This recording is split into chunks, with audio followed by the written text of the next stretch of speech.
Je remercie tout d'abord Lise Renaud, d'ailleurs j'espère qu'elle est toujours connectée. Oui, elle est toujours là.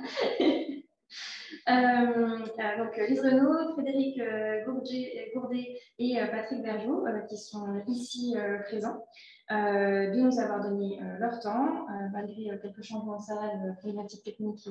Voilà.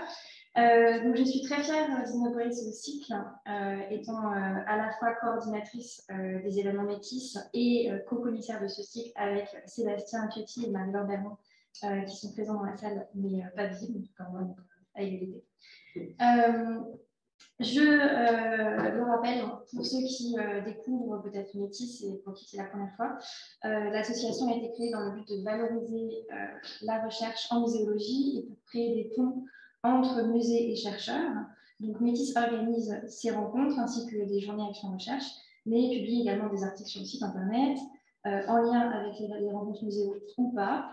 Métis apporte aussi son aide aux établissements qui le souhaitent via le pôle conseil et recherche. Toute l'actualité est disponible sur les réseaux sociaux, Facebook, Instagram, LinkedIn, YouTube, où vous retrouverez notamment cette captation demain. Et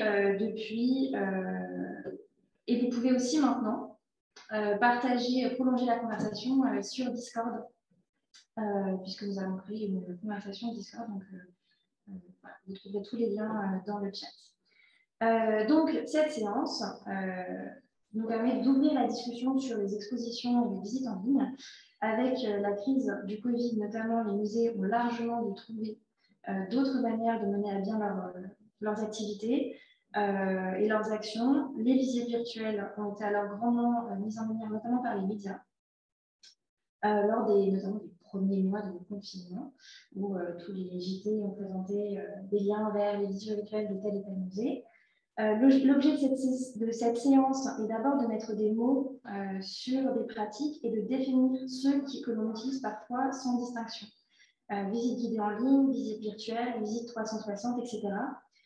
Donc Lise Renaud, maîtresse de conférence à l'Université d'Avignon, nous fait le plaisir de nous rejoindre pour apporter un appui théorique et le recul dont on a besoin pour analyser ces pratiques. Frédéric Gourdet de l'entreprise Art Graphique Patrimoine vient nous parler de l'aspect plus technique et de l'impact du projet et des objectifs sur la technologie et vice-versa. En prenant notamment exemple sur les expérimentations de l'entreprise. Et enfin, Patrick Bergeau vient nous présenter un aperçu des retours d'expérience du Centre des monuments nationaux en la matière, avec de multiples formats, des publics ciblés différents, des données à foison. Et donc, nous pourrons bénéficier de cette expérience rare dans ce domaine. Donc, on va commencer avec la présentation de Lise Renaud. Lise, vous êtes maîtresse de conférence à l'Université d'Avignon.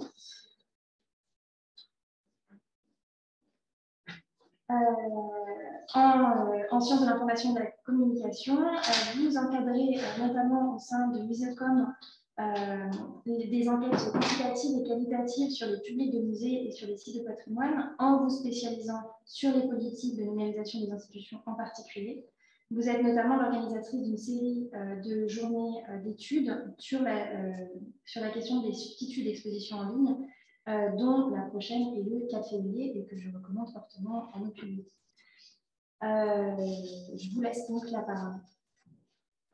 Merci beaucoup. Alors, je viens d'afficher normalement le diapo. Voilà, j'ose espérer que c'est visible pour tout le monde.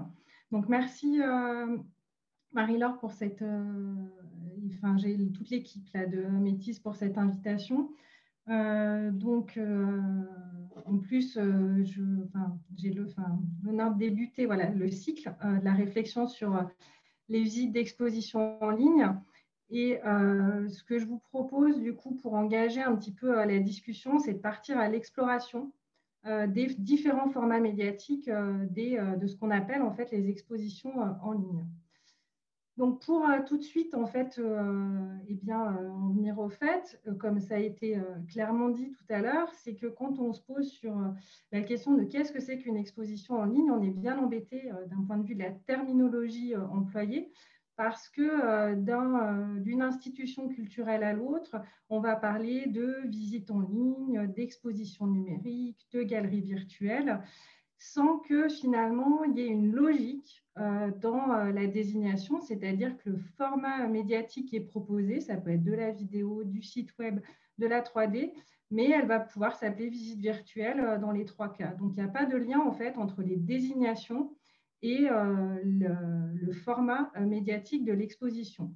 Cela dit, quand on se penche sur cette question, on voit quand même des effets de mode. Il y a 2 constats principaux sur ces effets de mode. D'une part, en fait, un glissement quand même terminologique, c'est-à-dire qu'à la fin des années 90, début 2000, les termes de cyberexposition, cybermusée pouvaient être utilisés. Maintenant, c'est bien souvent moins le cas et c'est le thème d'exposition virtuelle ou exposition à 360 en fait, qui prend le pas sur ces appellations.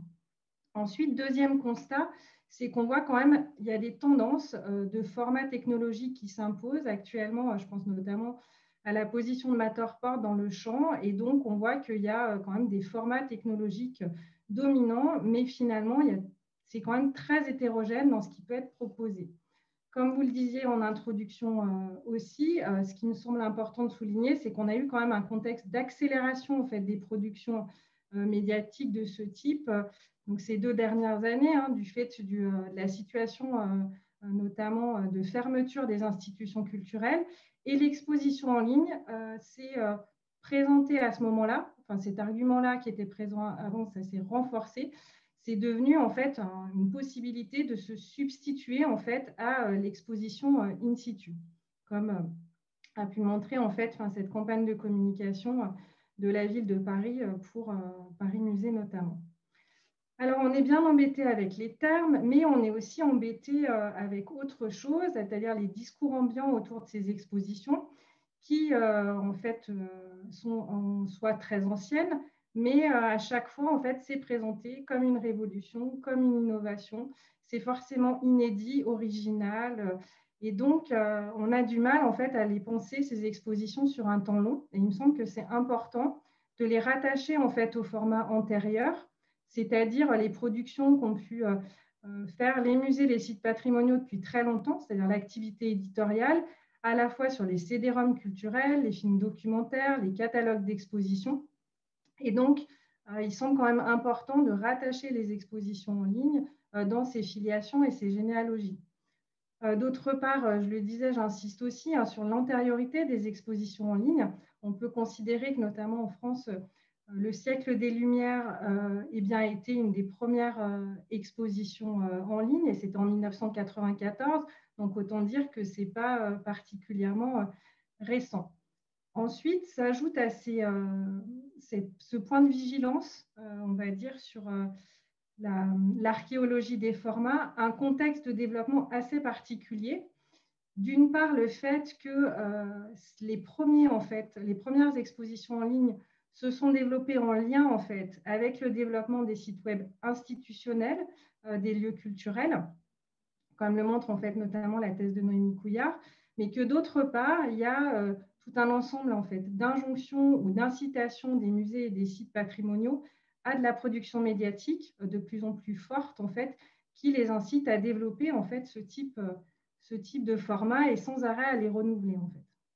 Ce qui, finalement, rend aussi délicat la prise de recul sur ce qui est en train d'être produit. Alors, ce que je vous propose là, de façon peut-être plus concrète, c'est de voir en fait une succession d'exemples qui permettent de souligner l'hétérogénéité en fait de ces expositions en ligne. Alors, volontairement, j'ai voulu, alors c'est pas le site tel qu'il était, mais c'est donc la possibilité de visualiser Wayback Machine, le fameux siècle des Lumières dans la peinture des musées de France, en fait, voir un petit peu à l'époque, en 1994, de quoi il retournait, et finalement, qu'est-ce qu'on avait comme mise en forme. Donc, on voit qu'on a un texte omniprésent, et ce qui va compter, en fait, c'est plutôt les liens hypertextuels hein, qui ont cette mise en forme bleue surlignée, comme ça pouvait se faire à l'époque.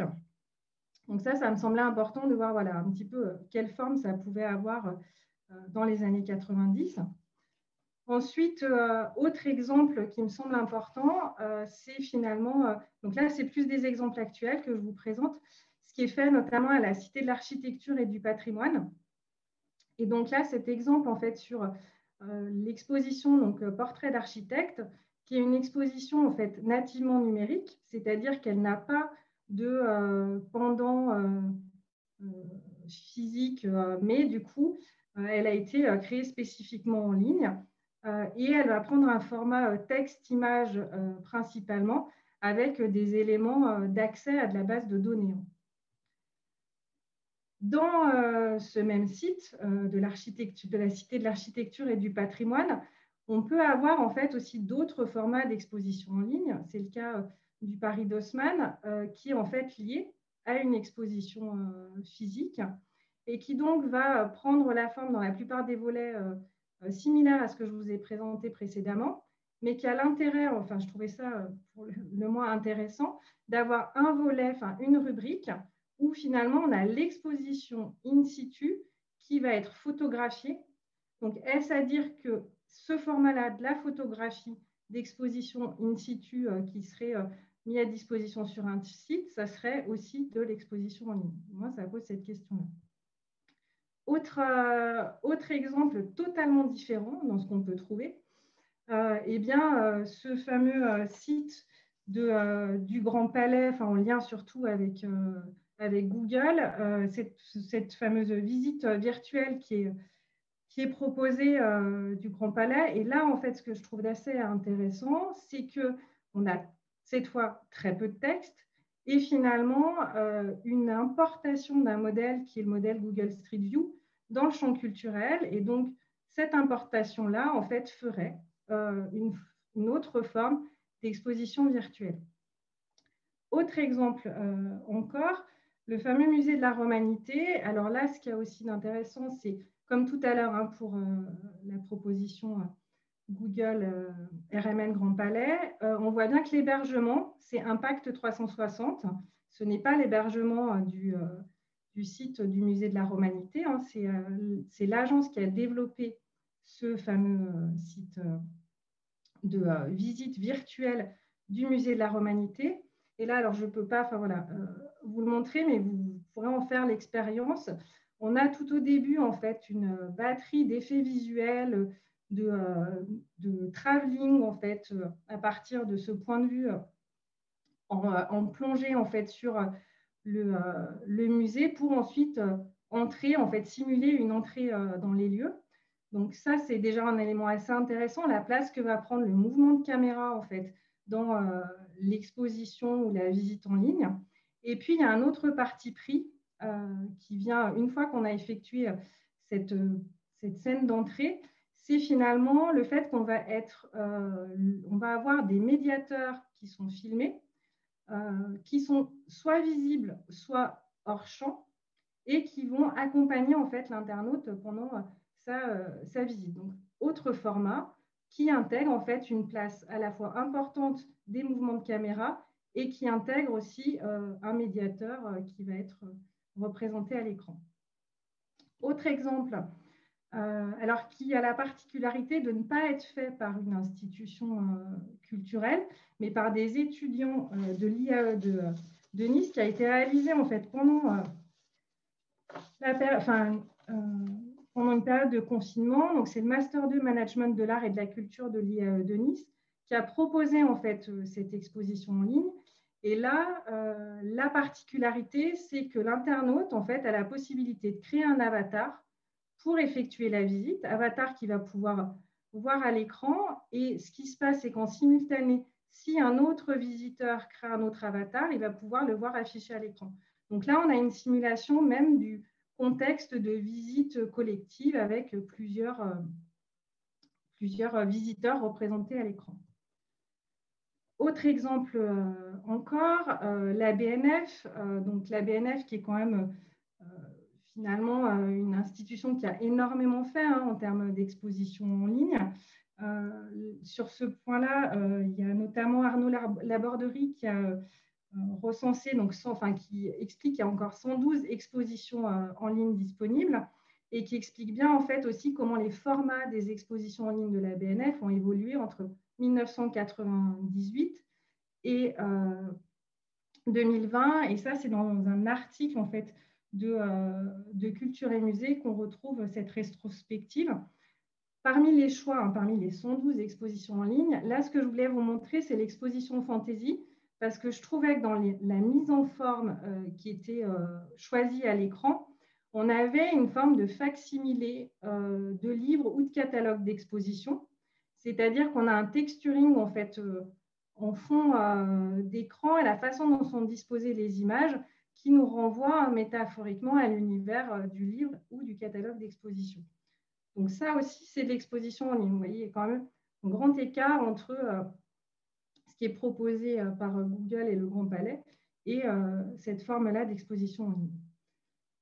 Autre exemple encore, Musée du Louvre, cette fois.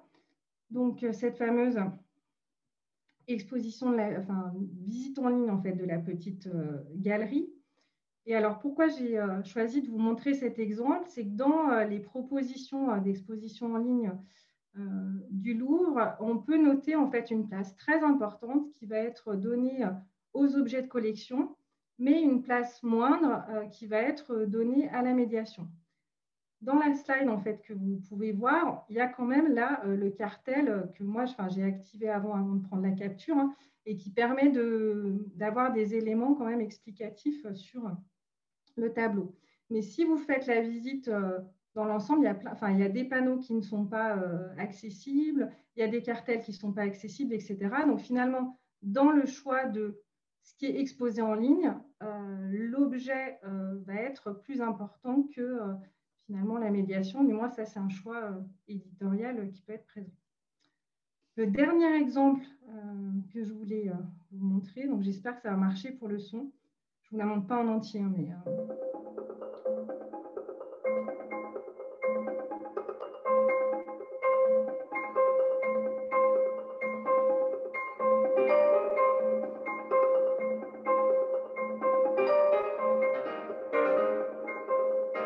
Bienvenue au Muséum Arlatin. Donc, ce musée a connu quelques années de rénovation et de travaux pour retrouver tout son lustre, mais aussi renforcer sa structure, puisque c'est un bâtiment qui a traversé les siècles. Donc, je coupe de manière un peu autoritaire la vidéo, mais en tous les cas, ce qui me semblait intéressant en fait dans cette forme, ce format-là de visite virtuelle, c'est justement le fait que on va suivre en fait vraiment l'équipe de médiation dans les différentes salles, comme c'était le cas dans le musée de la Romanité. Mais le fait que ce soit au format film fait que l'internaute en fait a moins de prise, si ce n'est de couper et de sauter des chapitres sur finalement l'articulation des éléments de contenu que dans le cadre du musée de la Romanité, où si finalement lui qui va mimer son déplacement. Alors, pardon.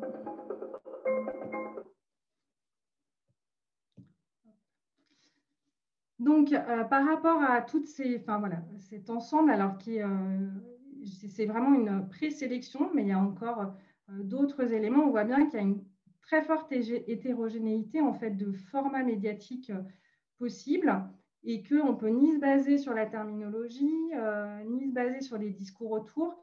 Donc, ce que je propose, en fait, c'est plutôt penser la relation à l'image qui va être affichée à l'écran. Ce que ça implique d'une part de considérer que l'exposition en ligne, c'est un écrit d'écran. Donc, ça, notamment, c'est une notion qui a été développée par Emmanuel Souchier et Yves Jeanneret. Ça veut dire concrètement que ce qu'on fait en fait quand on consulte une exposition en ligne, c'est avant tout une activité d'écriture et de lecture. Écriture parce qu'on va pointer, on va cliquer, et de lecture parce qu'il y a du texte, il y a de la vidéo qu'on va du coup consulter. Ça implique aussi d'avoir une représentation, une forme de figuration de l'exposition. Alors, elle peut passer par la représentation, comme on l'a vu, des objets qui sont exposés, mais ça peut être aussi une représentation de l'espace de l'exposition. Ça peut être une représentation du déplacement. Et ça peut être aussi une représentation des médiateurs. Donc, on voit que les choix, il va y avoir des choix opérés à ce niveau-là. Et en effet, dans les propositions que j'ai pu vous montrer, on a des choix éditoriaux qui sont faits de la part des institutions culturelles par rapport aux formats qui seront ensuite proposés. Pour aller plus loin dans cette réflexion, je vais vous proposer là d'essayer de caractériser un petit peu plus ces expositions en ligne dans cette logique de la relation de l'image affichée à l'écran. Pour ça, je me base sur 2 études précédentes. Je vais passer très, très vite pour ne pas être trop longue.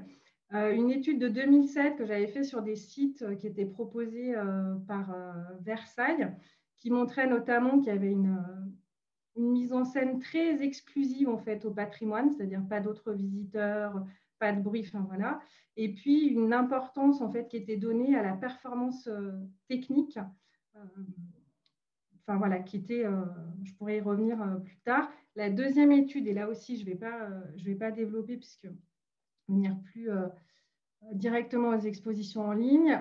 Donc, c'est une étude de 2009 qui visait à catégoriser aussi les dispositifs numériques d'aide à l'interprétation in situ, c'est-à-dire sur place, les applications, les tables interactives, etc.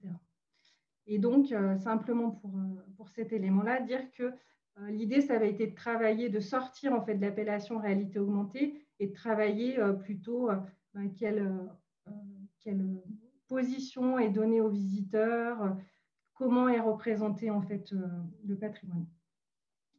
Donc là, ce que je vous propose, c'est à partir de ces deux éléments, d'essayer de caractériser les expositions en ligne. Du moins, c'est au jeu que je me suis prêtée là pour cette présentation.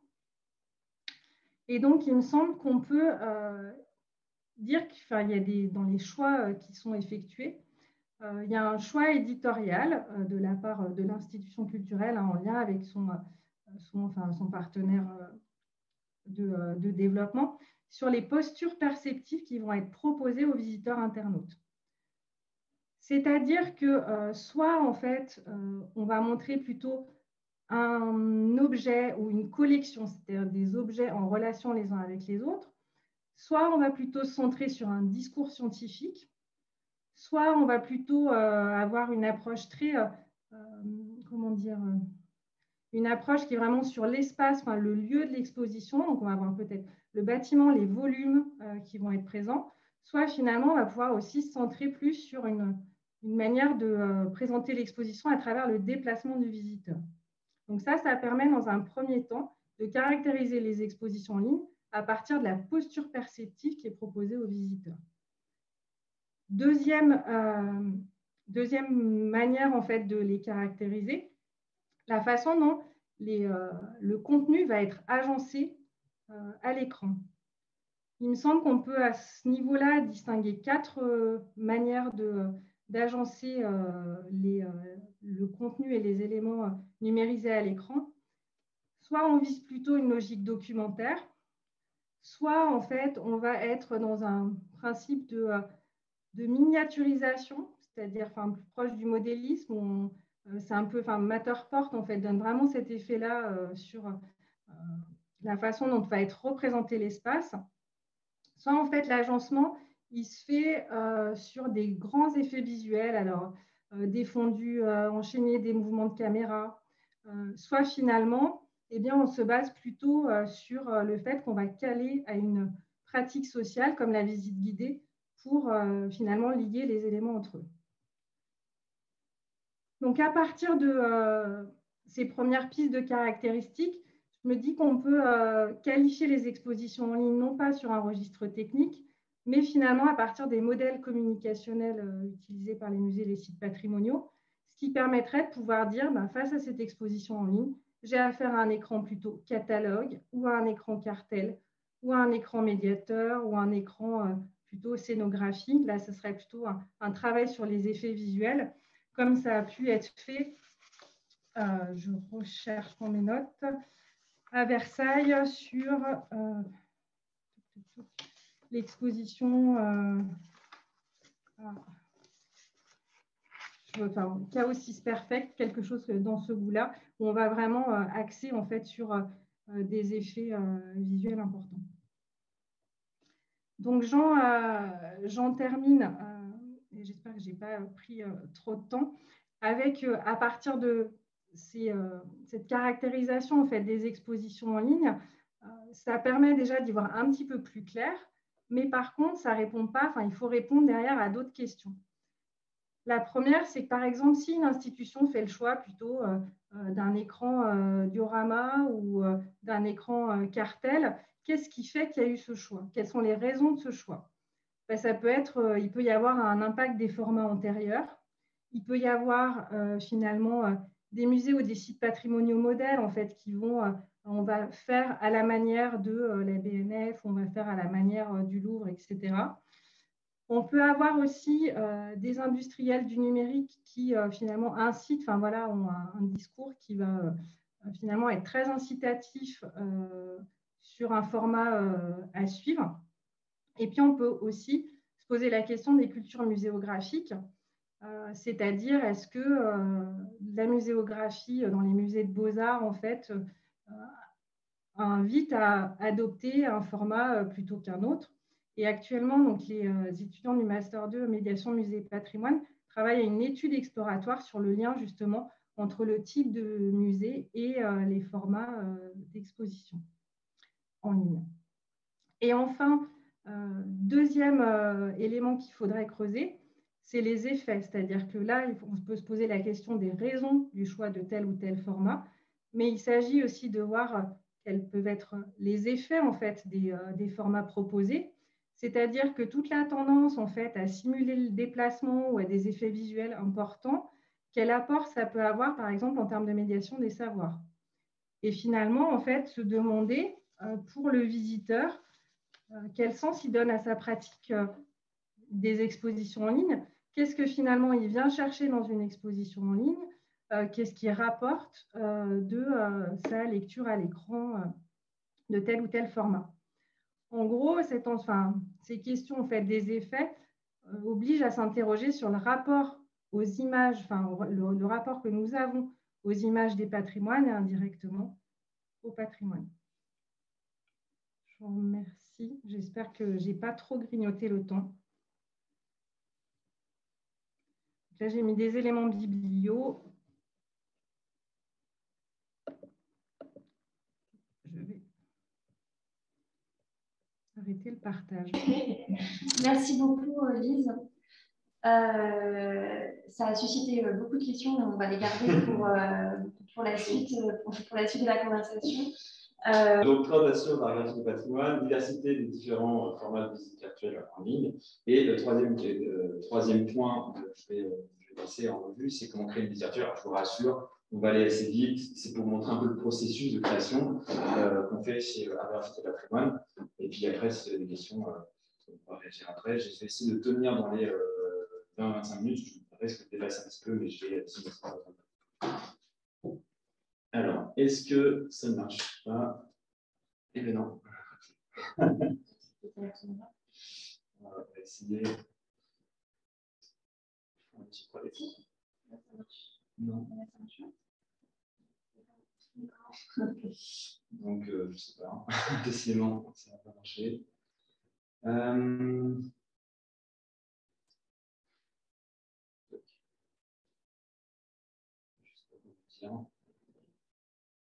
Sinon, le mieux, c'est peut-être la version un peu moche où on voit les C'est pas moche. Non, mais la version où on voit le.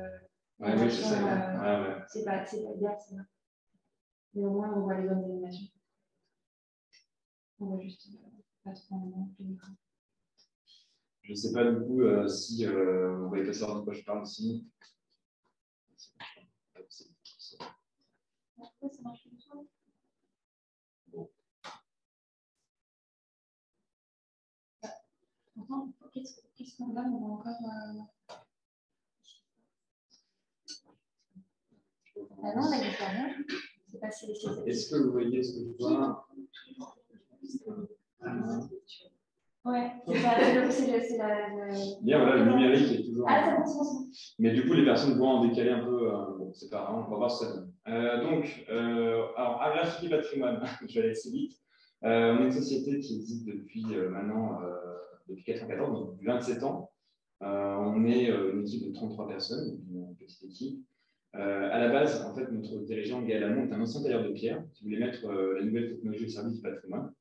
Donc voilà, on dit une société qui existe depuis un petit moment maintenant et qui sommes composés d'un panel de collaborateurs avec des profils assez variés. On a des développeurs, des géomètres, des archéologues, des historiens, des infographistes 3D.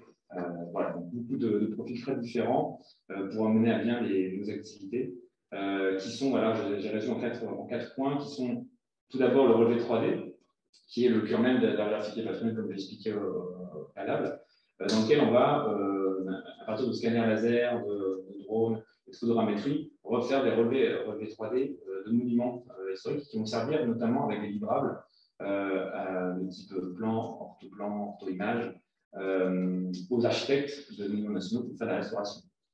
On a également, cette partie technique, le BIM, les maquettes BIM, le construit, qui vont permettre sur des maquettes intelligentes qui vont avoir tout un type d'informations sur les monuments qui vont envoyer les architectes. On a également la partie numérisation 3D d'œuvres d'art, donc toujours avec un peu les mêmes techniques de lasérgrammétrie et de photogrammétrie. Et on a effectivement le pôle médiation culturelle qui s'est créé il y a une dizaine d'années face à tous ces contenus 3D que nous avons. On voyait très bien l'intérêt de les utiliser justement à des fins de médiation culturelle pour les musées ou pour les monuments pour lesquels nous travaillons. Donc, un rapide image globale des différents clients que nous avons pu avoir, assez divers et variés. On a effectivement un certain nombre de musées, nous avons des gestionnaires de patrimoine, notamment aussi comme le sont des monuments nationaux. Vous avez mis dedans. Enfin, voilà, on a aussi du vie privé avec le luxe, des enseignes de luxe, Chanel Dior, on a aussi des comités de communes, le ministère de la Culture, voilà, un profil assez varié de nos clients et de nos projets. Concernant justement ces visites virtuelles, c'est un peu détaillé, j'ai regroupé en différentes catégories. Donc, tout d'abord, les visites 360 conçues pour le web, qui sont les visites virtuelles qui sont les plus diaphoniques, les plus connues à l'heure actuelle. La diffusion en ligne des applications in situ, alors, je vais m'expliquer un peu ce que ça veut dire sur ce titre un petit peu réguleux, et les expériences immersives multijoueurs et les collections virtuelles d'œuvres d'art, web et hors les murs. Alors, l'ensemble des projets que je vais vous montrer, c'est effectivement donc, des commandes qu'on a eues par des clients qui, avec leurs besoins et leur budget, on leur a proposé la solution la plus optimisée pour que ça réponde à leur cahier des charges et aux besoins de leur public. Donc pour ces visites 360 conçues pour le web, je vais commencer avec un projet qui est en cours, puisque cette visite virtuelle n'est pas encore disponible. C'est celle de la visite virtuelle du cairn de Gavrilis. Donc on était à le département du Morbihan. Alors l'idée derrière cette visite virtuelle, c'est que ça vient elle aura lieu à partir d'une exposition itinérante et temporaire qui a lieu dans le Golfe du Morbihan, qui est basée sur le néolithique. Et lors de cette exposition, on aura une partie avec des cases de réalité virtuelle dans lesquelles on peut visiter ce cairn de Gavrilis, dans lequel on aura aussi des points d'intérêt avec un type d'informations iconographiques pour aider à comprendre les gravures qui sont sur ce cairn. Alors, pour l'instant, vous allez me dire, mais c'est bien gentil, mais ce n'est pas en ligne, effectivement. C'est pour ça que le département du Morbihan a voulu mettre en place une partie des contenus de l'exposition temporaire et itinérante sur leur site, et notamment ces visites virtuelles. C'est-à-dire que cette visite virtuelle sera accessible sur le web et on pourra accéder aux différentes parties du cairn et pouvoir se déplacer dedans. Ce qu'il faut savoir, c'est que ce cairn dans le Golfe du Morbihan est dans une île, basé sur une île, donc difficile d'accès pour pouvoir le visiter. Il est visitable, on peut s'y rendre, mais c'est par bateau, donc voilà, c'est pas forcément facile de s'y rendre. L'avantage, c'est qu'effectivement, on a tout un type d'informations en visitant ce cairn, que ce soit sur le web ou avec des tests de réalité virtuelle lors de l'exposition. On a également réalisé, j'en parle parce que on a un visuel dans ce cas de cette exposition, une application de table tactile sur l'évolution du trait de côte pour expliquer aussi l'implantation des sites néolithiques et mésolithiques sur ce bloc du Morbihan. On a également, en termes de visite virtuelle sur un webdoc qui a été conçu par Opixido, et nous, à Graphique et Patrimoine, nous avons mis en place différents contenus de cette visite virtuelle. Donc, comme vous pouvez le voir sur le site, on a plusieurs parties. Donc, c'est le monitoring, c'est la ville de Nîmes, c'est pour les arènes de Nîmes, je ne vais pas citer le sujet, mais dans lequel on a des informations sur la construction de ces arènes et sur la restauration qui était en cours. Et on a effectivement une partie visite virtuelle dans laquelle on peut aller se déplacer. Je ne sais pas si on va voir, voilà, dans laquelle, lorsqu'on clique dessus, on va pouvoir prendre d'informations à différents endroits des arènes de Nîmes à l'époque. On va pouvoir aussi voir à l'intérieur comme si on y était, et tout ça depuis un site internet avec tout un webdoc avec beaucoup d'informations iconographiques et textuelles. Donc ça, c'est pour un rapide tour sur ces visites virtuelles, on va dire, en ligne, un peu, je dirais, assez classique, qu'on peut voir sur tout type de support sur Internet. Je vais parler notamment maintenant des applications qui sont en ligne, qui sont plutôt utilisées in situ, mais qui ont eu une nouvelle vie suite à notamment la pandémie. Alors, je commence avec le CNM, avec l'hôtel de la Marine. Alors, pour le coup, c'est une web application développée par Smart Apps, dans laquelle nous, on a créé du contenu et des panoramiques 360. Cette application, pour le coup, elle est utilisée in situ. Donc, d'ailleurs, l'hôtel de la Marine, si vous n'avez pas été encore, allez-y, c'est vraiment magnifique. Et ces panoramiques 360 permettent de pouvoir visiter certaines salles qui sont qualité de règle des classes, qui sont des salles assez exiguës et qui ne permettent pas aux personnes à mobilité réduite d'y accéder. Donc, en fait, c'est via la web application qu'on peut visiter des parties qu'on ne peut pas visiter lorsqu'on a un fauteuil roulant. Il y a cette web application, en fait, a été conçue à la base pour les personnes sur le site pour avoir accès à un certain nombre d'informations, puisque dans le hôtel de la Marine, pour ceux qui y ont été, vous avez dû voir qu'il y a un mobilier qui est assez conséquent et il n'y a pas de cartel en fait pour renforcer l'immersion. Et l'idée, c'est justement, si on veut avoir plus d'informations, c'est de passer par la web application pour avoir l'ensemble des informations sur le mobilier qui est vraiment fabuleux. D'ailleurs, le hôtel Marine, qui est un ancien garde-meuble de Royal, il y a vraiment cette vocation à montrer du mobilier exceptionnel. Et c'est pour ça que nos contenus s'inscrivent dans cette application. Alors, l'application de Jumiège, qui est une application du coup, sur mobile, qui est une application assez ancienne, puisqu'elle a été conçue par Graphique et Patrimoine en 2013. Elle avait reçu aussi un prix à cette époque-là. Et en fait, ce qui est assez étonnant, c'est que cette application qui perdait un peu de vitesse du fait qu'elle était un peu datée depuis 2013, alors, le département de la Seine-Maritime a voulu donner un petit coup de jeune, à faire une nouvelle interface, rénover les contenus, avoir des panoramiques de meilleure résolution. Donc, en fait, le fait d'avoir un peu remis au bout du jour cette application, ça a été fait au moment des différents continents. Donc, ce moment, il y a eu beaucoup de questions au niveau du département de la Seine-Maritime, savoir est-ce qu'ils allaient pas sortir l'application. Et au final, ils ont décidé de la sortir pendant le continent. Donc, c'est une application dans laquelle on a tout un ensemble de reconstitutions historiques. Là, je vous montre un petit exemple pour comprendre comment était l'ensemble du site de la ville de Jumièges. Mais on a tout aussi des guides, on a des vidéos, on a des iconographies, voilà, un grand nombre d'informations. Et en fait, donc, cette application est sortie pendant les différents confinements, enfin, la mise à jour, et elle a été utilisée, effectivement, a permis aux personnes qui étaient confinées de pouvoir en fait, sortir un peu hors dehors de chez eux et découvrir des cultures qui étaient évidemment fermées. C'est donc ce type d'exemple, ce n'est pas le seul, on en a plusieurs à montrer, notamment l'application de visites virtuelles de Brioude, de Blaye et d'Herbieux, qui sont des villes dans la petite commune de Brioude, sud de l'Erne. Vous dites que je parle un peu vite, je vais donner un délai, je sens que je parle un peu trop. Dans lequel, encore une fois, on a tout un parcours, en fait, c'est des applications qui vont servir in situ dans les différentes villes. On va pouvoir se déplacer. Lorsqu'on arrive sur un point d'intérêt, on a l'explication sur des données historiques, sur différents monuments, qui sont iconiques de la ville, les plus anciens, les plus remarquables, avec aussi des vidéos de 360 degrés, des vidéos de drones. Et également, comme Julien, cette application est sortie pour le coup en 2020. Pareil, dans les périodes de confinement, et a permis en fait de développer ce côté culture à la maison, on va dire, de pouvoir montrer et de sortir chez soi malgré les couvre-feux, les confinements, les limitations à 100 mètres. Non, c'était un peu d'accord.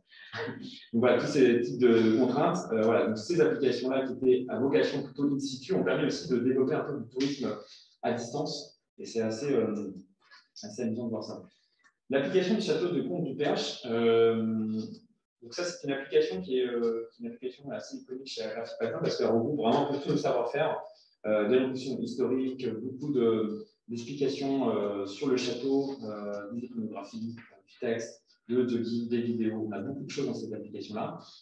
Et il y a une partie aussi qui est faite en immersion en cas de réalité virtuelle. C'est des applications qui sont pour le coup vendues en plus du billet. Donc on a vraiment ce côté visite. Et très récemment, le maire de Jean-Rotrou a voulu aussi mettre une partie de ces contenus-là sur Internet. Ce n'est pas encore le cas, mais c'est une analyse qui est faite pour pouvoir, en fait, encore une fois, faire une sorte de produit d'appel, en fait, de mettre une partie des contenus pour faire venir les gens et donner envie aux gens de venir voir le château pour montrer un peu les différents types de contenus qu'on peut avoir sur place pour la médiation culturelle. Donc ça, c'est assez intéressant. Alors, pour les vidéos immersives, alors souvent Timescope, pour ceux qui ne savent pas ce que c'est la société Timescope et ses produits, ce sont des bornes, en fait, pareil, situées in situ dans des musées ou même à l'extérieur,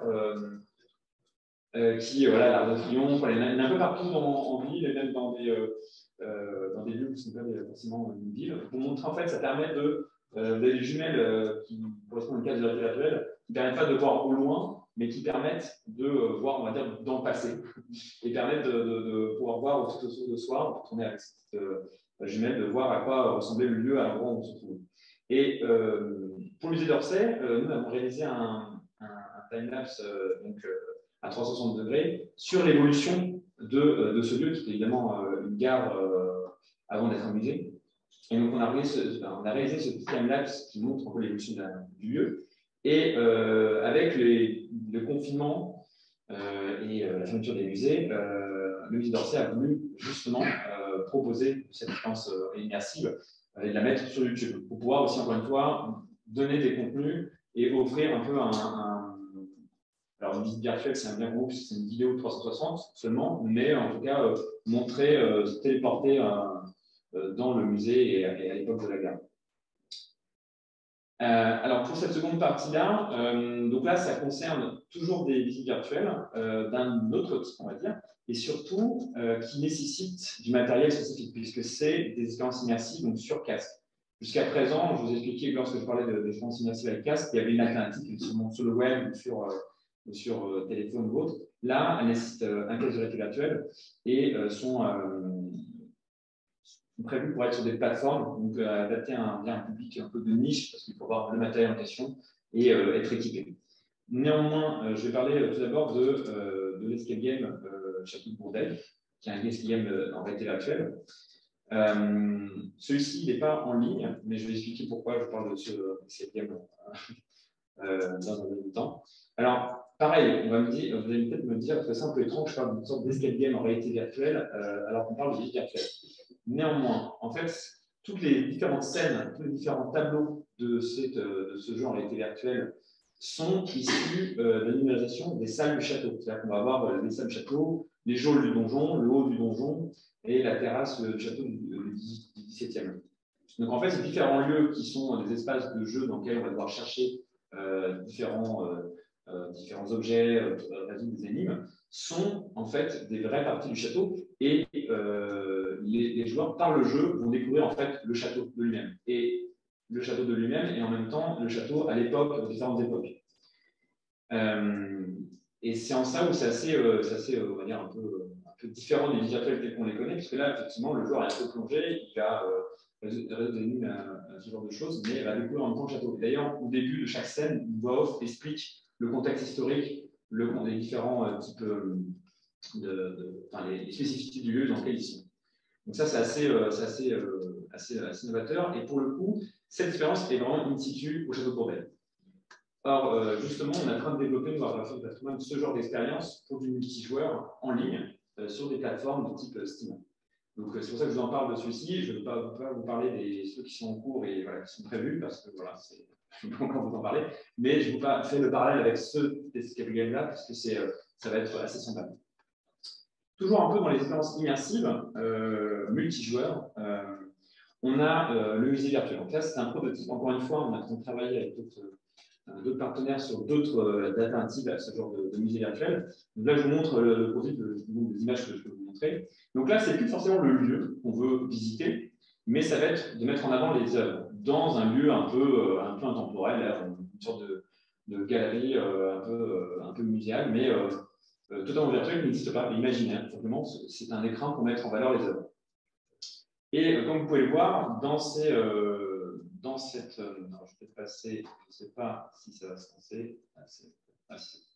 Donc là, c'est juste une petite vidéo pour vous montrer à quoi ça correspond. Donc là, on a effectivement les œuvres, et tout l'avantage, effectivement, c'est en réalité virtuelle, on a un casque de réalité virtuelle.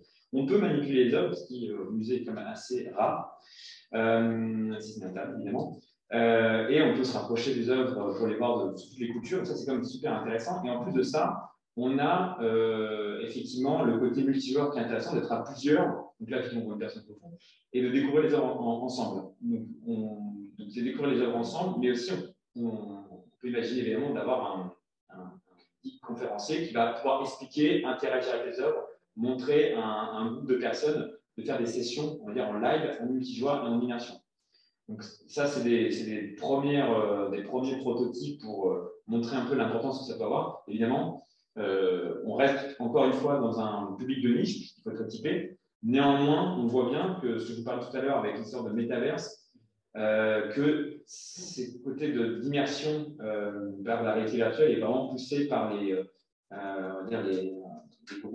grosses entreprises du secteur technologique, les Google, Amazon, Facebook, Apple et j'en passe. Mais clairement, en fait, nous, l'idée, c'est d'utiliser ce nouveau médium pour aller un peu plus loin en termes d'immersion dans les visites virtuelles et pouvoir faire des choses, interagir avec des gens, interagir avec les œuvres, de pouvoir montrer une autre façon de faire des visites virtuelles. Alors, je peux vous montrer également d'autres types. Alors, j'appelle ça des collections virtuelles. Vous allez voir, c'est peut-être un peu un terme un peu tiré par les cheveux, mais l'idée, c'est, tout à l'heure, je fais bien le lien avec ce que je disais tout à l'heure, c'était, auparavant, je vous montrais beaucoup d'expériences ou des visites virtuelles dans lesquelles on mettait en avant le lieu. Là, c'est plutôt de mettre en avant les œuvres. Donc là, avec le musée virtuel, ça fait la transition. Mais on a eu effectivement on a de plus en plus de demandes de numérisation d'œuvres d'art dans le but de pouvoir les mettre sur Internet et de pouvoir, pas seulement en photo, mais finalement de pouvoir les manipuler, en fait, simplement sur des plateformes en ligne. Donc, c'est le cas notamment avec le LAC, donc le lieu d'art et d'action contemporaine de Dunkerque, qui a numériser un certain nombre d'œuvres d'art pour les mettre, encore une fois, ça je vous montre des images, mais c'est en cours et c'est pas encore sorti sur site internet, ça ne saurait tarder, de pouvoir mettre ces œuvres d'art sur une plateforme, donc on peut les manipuler, et enfin de donner en fait, encore une fois, un peu une sorte de produit d'appel, de donner envie aux visiteurs d'aller les voir en vrai et d'avoir un certain nombre d'explications pour un certain nombre d'explications, pas complètes, mais pour donner envie aux visiteurs de venir les voir en vrai avant de les avoir manipulés. Non, après les avoir manipulés, pardon. D'ailleurs, c'était d'ailleurs le cas, je le rappelle pour le cas de Galerix également, où les visites virtuelles qui étaient en ligne étaient un peu diminuées par rapport à ce qui existe en vrai. L'idée, c'est encore une fois toujours de, via numérique, toucher le plus de gens possible pour après, à ce qu'ils viennent vraiment physiquement dans les lieux, lorsqu'ils ne sont pas fermés avec les confinements, bien sûr. Toujours dans le même schéma, un peu de collection virtuelle, une demande également du château de Versailles, où on a réalisé la numérisation des sculptures des jardins, une partie, puisqu'il y en a énormément. Et donc le fruit de cette numérisation est arrivé sur une plateforme que peut-être vous connaissez, qui est SketchUp, qui est assez connue, qui est une plateforme dans laquelle on peut manipuler et visualiser un nombre de modèles 3D sur Internet.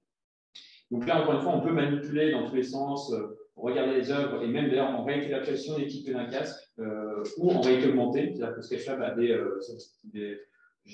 fonctionnalités qui permettent, si vous voulez, avec votre téléphone et l'application SketchUp, de poser la sculpture sur votre bureau, comme ça, de mettre un peu n'importe où à la maison. Ou si vous avez un casque, de pouvoir la regarder en immersion. vous a vous rapproché. Et ce qui est assez amusant avec cette demande, c'est qu'elle était une demande double en termes de support et d'utilisation, de numérisation. Parce que donc, il y a effectivement cette collection virtuelle sur Sketchfab, qui est accessible à tous. Et il y a effectivement une autre utilité qui est une exposition digitale hors les murs du château de Versailles dans les pays asiatiques. Donc ça, c'est un peu une exposition itinérante. Donc il y a à Shanghai, je crois qu'il y a un Hong Kong qui est prévu. Donc en fait, les numérisations des œuvres d'art, notamment des sculptures, vont apparaître en fait sur des écrans. Et alors vous allez me dire pourquoi pas je vais les filmer. C'est que l'idée derrière ça, c'est qu'en fait, en fonction de l'ambiance dans laquelle on veut mettre, ce qu'on veut mettre en coucher de soleil, en pleine journée ou de nuit, il peut faire des effets en fait sur ces modèles 3D en fonction de l'environnement, la scène 3D. Et c'est notamment pour ce genre de raison que Château de Versailles aussi a voulu numériser une partie de leurs œuvres d'art pour pouvoir en faire exporter le château de Versailles de façon un peu numérique, mais en physique, c'est ça, on est un peu entre deux mondes, dans des lieux non culturels d'ailleurs. C'est souvent pour des grands centres commerciaux asiatiques, dans des lieux où il n'y a pas la culture, de ramener la culture dans ces lieux-là pour faire venir, déjà pour la médiation culturelle, pour faire découvrir le château de Versailles à ceux qui ne peuvent pas y aller, et aussi pour donner envie à ces personnes d'y aller, d'aller physiquement en France, lorsque on va dire le tourisme reprendra un peu mieux. Donc voilà, c'est une autre utilisation en fait de la numérisation. C'est ça qui est assez drôle, c'est qu'on revient du physique en passant par du numérique pour pouvoir faire exporter ces œuvres d'art sans devoir les transporter physiquement. Je vais accélérer un peu parce qu'il me semble que je suis un peu. Alors, on va aller un peu plus vite parce que de toute façon, c'est pour vous montrer un peu ce qui se cache à l'ensemble de ces projets que je vous ai montrés. C'est de vous montrer rapidement comment on les produit, comment on les crée. Alors, avant tout, le processus il est assez simple. Hein, c'est qu'avant tout, on fait une conception, tout un travail de conception avec les clients et les partenaires culturels. On va ensuite numériser ce qu'il y a numériser sur le monument ou les œuvres d'art. On part souvent de là pour pouvoir après faire nos visites virtuelles. Il y a tout un travail avec les comités scientifiques. Effectivement, je ne l'ai pas dit au début, mais effectivement, toutes nos visites virtuelles, tous nos travaux sont faits en partenariat avec un comité scientifique qui valide ce qu'on fait. Voilà, on n'est pas une agence de com qui va juste faire des belles images. C'est pas du tout le but. Et ensuite, passer à la modélisation 3D pour pouvoir faire des reconstitutions historiques. Ensuite, la partie développement informatique pour pouvoir faire des visites virtuelles sur des applications, sur réalité virtuelle. Et puis, au final, il y a la livraison avec les différents tests in situ si besoin, et sinon avec les parties très rapidement, les photos 360 que je vous ai parlé pour les visites virtuelles les plus classiques et les plus faciles à mettre sur Internet, qui proposent une immersion qui a une certaine limite par rapport évidemment au 3D temps réel que j'ai montré tout à l'heure avec la réalité virtuelle, mais qui sont qui donnent des belles images. Voilà, maintenant on peut faire ça avec des caméras 360 qui sont peu coûteuses, néanmoins le résultat n'est pas à la hauteur. C'est pour ça qu'on reste encore sur des méthodes sûres, plus anciennes mais sûres, qui sont voilà, avec des frais, des appareils photo numériques type réflexe, qui permettent d'avoir des données, des photos de très bonne qualité et d'avoir des qualités de panoramique 360. Ça, c'est la partie, je dirais, la plus simple à mettre en place, à réaliser. Concernant la numérisation de monuments pour des reconstitutions historiques, voilà, on fait des choses beaucoup plus, je dirais, un peu plus lourdes, puisqu'il faut effectivement numériser. Donc là, je vais aller assez vite, mais par la zénométrie, photogrammétrie. L'idée, c'est d'avoir après un nuage de points du lieu en question pour pouvoir après faire de la modélisation pour la reconstitution historique. Donc, c'est ce que je vais vous montrer juste là. À partir du nuage de points, on va simplifier tout ça pour pouvoir passer à la modélisation du lieu pour ensuite faire de la reconstitution historique. Dans le nuage de points pour arriver à la modélisation. On va ensuite, tout le travail sur les textures à faire pour rendre notre reconstitution historique la plus réaliste possible. Hop, je vais un petit peu avec le positionnement des lumières pour avoir un effet, un rendu qui est quand même plus agréable à l'œil, une fois pour le château de Nogent. Ça, c'est des images pour le château de Nogent breton. Et je vais finir effectivement sur la partie numérisation d'œuvres d'art. dans lequel, encore une fois, toujours pareil, on va d'abord numériser les œuvres d'art, que ce soit par photogrammétrie ou lasergrammétrie, enfin, souvent les deux en même temps d'ailleurs, parce que la photogrammétrie va permettre d'avoir le rendu photoréalistique de l'œuvre d'art, qui est rendu visuellement, et la partie lasergrammétrie qui va permettre d'avoir tous les petits détails et l'échelle de l'œuvre d'art, la mise à l'échelle. Et on fait toujours nos relevés 3D à la résolution maximum pour après les utiliser en fonction des étages. Donc après, on fait des calculs photogrammétriques pour pouvoir avoir le modèle en 3D. On y applique après les textures, comme je l'ai dit tout à l'heure, et aussi des effets en fonction de la nature de l'œuvre. Une texture métallique par-dessus pour qu'elle puisse réagir dans les salles 3D avec les lumières. Et en fonction des projets, effectivement, on va avoir des modélisations qui sont plus ou moins fines, plus ou moins détaillées en fonction des besoins. C'est-à-dire que pour comme je l'ai dit tout à l'heure, comme avec Dunkerque, on va avoir des modèles 3D qui sont plus basses pour pouvoir être manipulés sur Internet, sur des pages web, sur des téléphones portables, voilà, sur des choses qui sont n'importe quel type de support. Et pour des numérisations d'œuvres d'art qui ont besoin de plus de résolution, on va passer sur plusieurs options pour faire des visites virtuelles en réalité virtuelle. Voilà, on va sur une qualité un peu médium.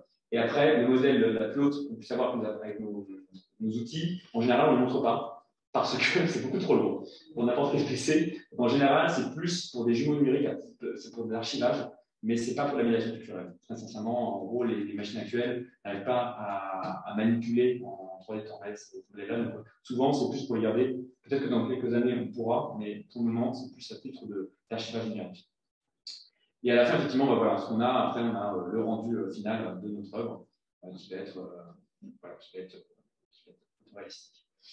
Et pour finir, et pour boucler avec la présentation de Sergio, c'est un peu ce qu'on a fait, notamment pour un de leurs projets qui est en cours, avec les œuvres d'art de la Sainte-Chapelle, dans lesquelles on a numérisé et qui vont être affichées pour le coup, dans un casque type polonaise avec la réalité augmentée. Voilà, après, je ne sais pas si on en parle par la suite, mais voilà, pour faire un peu la boucle avec juste après.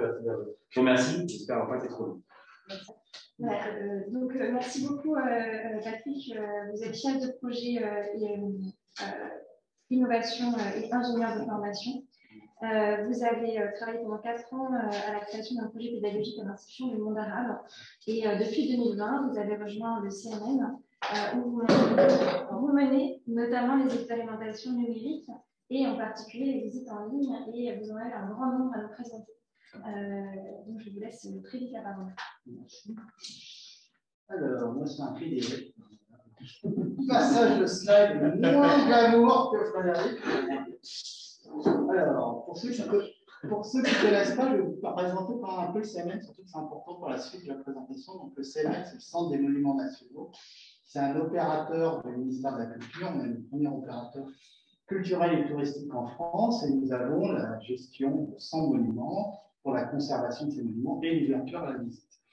Donc, en 2019, on avait 10 millions de visiteurs à peu près et 492 000 scolaires. C'est important. Alors, ces monuments sont caractérisés, ils sont sur toute la France, ils ont des tailles très différentes, avec des fréquentations très différentes. Entre l'Arc de Triomphe, 1,6 million de visiteurs, le château d'Ypres en a 102 000. Là, vous avez le château de Pierrefonds, il y en a d'autres qui sont des petits monuments. Et ils sont aussi d'époques très différentes, donc c'est aussi important puisque vous avez les alignements de Carnac, le château d'Azevedo, un château renaissant, une superbe collection, Carcassonne, ou la Villa Savoie, puisque nous avons aussi des villas contemporaines du XXe siècle. Alors, le projet de visite guidée à distance du CNN est né, comme on va le voir, en septembre 2020, avec 2 objectifs. Le premier objectif pour les scolaires, quand on a lancé ce projet, c'était d'identifier comment satisfaire les attentes des établissements scolaires, sans enjeu de rentabilité. C'est vraiment la mission de diffusion d'une institution culturelle publique, avec l'idée d'identifier les formats qui marchaient, voir comment on pouvait passer à l'échelle, puisqu'on a beaucoup de monuments. Pour le grand public, la problématique est un petit peu différente. L'idée, c'était de se dire, comme les prédécesseurs m'ont dit, il y a beaucoup de visites virtuelles pour ces fêtes. Donc, la question, c'était de dire, est-ce que vraiment c'est attractif? Est-ce qu'il y a vraiment un moyen de se démarquer de ce qui est fait par ailleurs? Et y a-t-il une opportunité économique? Puisqu'on ne l'a pas dit, mais la plupart des expériences qui ont été faites étaient gratuites. Et nous avons fait un choix, c'était de dire nous allons faire des visites guidées, c'est-à-dire avec un médiateur humain. C'est-à-dire, on s'est dit non, on ne va pas simplement offrir des visites en autonomie qu'on met sur le web, mais on va faire des visites avec un médiateur, puisque nous parlons à la valeur de médiateur. Alors, le projet a commencé donc en septembre 2020 avec 3 volets, un volet scolaire, un volet grand public, où on s'est dit là, on va essayer de travailler sur les solutions sur étagère qui marchent, et puis un volet plus innovant, on va parler où on va essayer de travailler sur des formats qui ne marchent pas encore. Donc j'en parlerai. Donc il y a 3 phases, donc une phase de préparation, une phase d'expérimentation gratuite, puisque comme ils ne savaient pas ce qui allait marcher, on ne va pas le faire payer. Donc du 4 décembre au 15 avril, en 4 mois à peu près, avec des monuments tous volontaires. On a travaillé avec des volontaires. Et après le 15 avril, on a décidé de passer en mode payant, puisque comme je l'ai dit, un des objectifs, c'était de quand même voir s'il y avait une opportunité économique. La fin est prévue le 30 juin. Alors on a, le 15 avril, on a décidé pour les scolaires de pérenniser l'offre, donc ça fait partie maintenant de notre offre. Si vous êtes une école, vous pouvez acheter une visite. Alors, puisque le sujet c'était les formats, quel format? Alors, on a décidé, pendant la phase gratuite, de partir sur 2 formats. Un format de live stream, extrêmement simple, puisqu'il suffit d'avoir en gros un smartphone. Vous voyez sur la petite photo, le médiateur, la médiatrice en l'occurrence, se promène avec son smartphone dans le monument, elle filme, elle commente en direct, les visiteurs distants. C'est très facile à mettre en œuvre. Donc, vous voyez que sur nos 12 monuments, la majorité sont partis sur ça, parce que c'était très facile à mettre en œuvre. L'autre format, c'est celui qui a été évoqué, c'était la visite 360, où c'est dit, on peut partager effectivement une visite 360 avec soit un partage par Zoom, comme ce qu'on fait actuellement, ce qui est très simple, soit avec une plateforme de streaming. Donc, on en a testé. L'idée, c'était vraiment une logique d'expérimentation, de voir ce qui marche et ce qui ne marche pas, et de tester des choses. Après, on est passé en phase payante. Alors, si vous regardez le slide, vous voyez qu'en phase payante, les choses changent un peu. Donc, on a beaucoup plus de visites 360, beaucoup moins de live stream. Donc, on va voir. Voilà. Et comme il y a des monuments qui étaient très dans l'expérimentation, ils ont dit qu'on va tester les 2 formats avec une logique de voir qu'est-ce qui plaît le plus aux visiteurs. Une logique très expérimentale. Alors, les formats de numérisation, donc on en a essayé beaucoup. Donc, vous voyez qu'on a travaillé avec 17 prestataires. Donc, nous avons créé 28 visites 360 plus 2 expositions. Je ne vais pas aller sur tous les détails parce que sinon on est encore dans 2 heures. Voilà. Alors, le live stream. Alors, le live stream, c'était super, peu d'investissement, mais le problème principal, c'est qu'il faut qu'on ait la 4G dans le monument. Et dans les monuments, il n'y a pas beaucoup de monuments dans la 4G. Voilà. Avec parfois des surprises, vous avez une petite photo de l'Arc de Triomphe, qui est à Paris, où nous avons découvert que sur l'Arc de Triomphe, nous avions des zones blanches. Alors après, c'est pareil, le médiateur se promène avec son smartphone, c'est sympa, mais il faut que le parcours soit faisable à pied, qu'il ne reste pas de tomber, de trébucher. Il ne faut pas qu'il y ait des parcours, des transitions trop longues. Par exemple, quand vous avez un grand passage dans un couloir pour les visiteurs à distance, c'est très très pénible, même si le médiateur est très beau pour meubler. Quand vous traversez un parking, c'est pareil. C'est bête, mais sur la photo, vous voyez, j'ai pris des photos, ils sont en extérieur. Il ne faut pas qu'il pleuve. Par exemple, en bas, c'est la cathédrale de Reims. Je crois qu'ils vont annuler une visite parce qu'il pleuvait trop. On ne peut faire que 2 jours. Donc, quand on fait des visites à l'étranger avec le décalage horaire, ce n'est pas forcément 2 jours. Il ne faut pas qu'il y ait trop de bruit. Je vous ai mis une photo de la place de l'Étoile. Je peux vous dire que voilà. Et puis, il ne faut pas qu'il y ait trop de bruit. Et il faut aussi que le monument soit ouvert. Parce que si le monument est fermé pour réserve, c'est super, mais c'est-à-dire qu'il faut des agents pour ouvrir, etc. Ça coûte plus cher, logique économique aussi. Alors, les technologies de numérisation, vous allez dire pourquoi on a essayé tant que ça? Eh bien, parce que, comme vous l'avez vu, on a des monuments très divers, et on s'est rendu compte que toutes les belles techniques exposées par ont chacune leur limitation. Alors là, je vous ai listé les limitations que nous avons découvertes parfois. Par exemple, quand on est en extérieur, on ne peut pas utiliser la même technologie que quand on est en intérieur. Par exemple, nous avons le pendule de Foucault au Panthéon, pas très loin. On aurait bien aimé, dans notre visite 360, montrer le pendule de Foucault en mouvement. Avec des photos, c'est pas très facile de montrer le mouvement, n'est-ce pas? Voilà, c'est un peu raté. Bon, il y a aussi des choses, par exemple, le château d'If, il y a la traversée en bateau, c'est super, ça fait partie de l'expérience de visiteur. La traversée en bateau, elle met 30 minutes, donc vous n'avez pas montré 30 minutes de traversée en bateau, ça va être un peu pénible. Pareil à Reims, quand vous allez à la cathédrale de Reims, il y a 250 marches pour monter, donc c'est sympa, voilà. Donc il y a toute une. Alors il y a plein d'autres choses qu'on a découvertes, par exemple que certaines techniques de photogrammétrie, par exemple à la Sainte-Chapelle, on va en parler, où il y a 30 mètres de hauteur, on va manquer un peu de précision sur le haut. On a les vitraux, on a tout ce qui est transparent, on a perdu notre caméra. Donc, tout à l'heure, il était question de Matterport, on a perdu Matterport dans la colonnade à droite du Panthéon. Voilà. Enfin bon, bref. Donc ça, c'est toutes les limitations techniques qui font que, effectivement, c'est plus ou moins quelque chose qui marche sur un monument et par rapport à un parcours qu'on va faire dans un monument ne marche pas vraiment ailleurs. Il y a aussi le photoréalisme, parce que le monument, ce n'est pas un décor, c'est l'objet de la visite, hein, c'est l'objet de la médiation, donc il faut que ça soit exact. Hein. Il y a plein de gens qui peuvent vous reconstituer, comme ça a été montré, un monument, ou qui ne peuvent pas d'ailleurs, puisque la technologie atteint ses limites sur certains monuments, en plus on a essayé. Mais il faut que ça soit exact, on ne peut pas se permettre d'avoir des approximations quand on veut montrer les vitraux de la Sainte-Chapelle. Il y a des limitations budgétaires. Hein. Nous, le coût moyen de nos 28 visites, c'est 7 000, la plus chère à côté de 21 000 euros. Et puis, il y a des limitations juridiques. Il faut des autorisations de tournage. On n'a jamais eu l'autorisation de faire voler un drone sur l'Arc de Triomphe. Il y a les droits d'exploitation des œuvres qui sont montrées, évidemment, puisque ce n'est pas parce qu'on a le droit de les montrer dans une visite en vrai qu'on peut le montrer dans une visite virtuelle. Et il y a le code des marchés publics qui fait que même si on a beaucoup un prestataire, on ne peut pas forcément travailler avec lui. Voilà. Alors, les formats expérimentaux, comme je vous l'ai dit, ça c'était des choses qui marchaient. Voilà, on a découvert les limitations, puis on s'est dit on va tester d'autres formats un peu plus expérimentaux. Alors, je vais commencer par celui à la Sainte-Chapelle, on va parler de. Donc on teste une visite. Alors, c'est très amusant. La guide se promène avec des lunettes de réalité augmentée dans la Sainte-Chapelle et le visiteur distant, voit par les yeux de la guide. Alors, quel intérêt, c'est qu'on peut faire apparaître du coup, et ça fait une intégration, c'est très immersif, des objets 3D, ceux qu'on numérise un graphique et patrimoine, qui n'existent plus dans la Sainte-Chapelle. C'est assez magique. La médiatrice peut faire apparaître des choses qu'aujourd'hui, vous ne verriez pas en allant dans la Sainte-Chapelle. D'un point de vue médiation, c'est assez génial, l'immersion. Alors, on a testé aussi du live stream 360, c'est-à-dire au lieu de filmer avec un bête smartphone, vous filmez avec une caméra 360, ce qui fait qu'en tant que visiteur, vous n'êtes pas obligé de regarder ce que regarde le guide, comme vous le voyez, donc il parle, mais vous pouvez regarder derrière vous, à droite, à gauche, etc.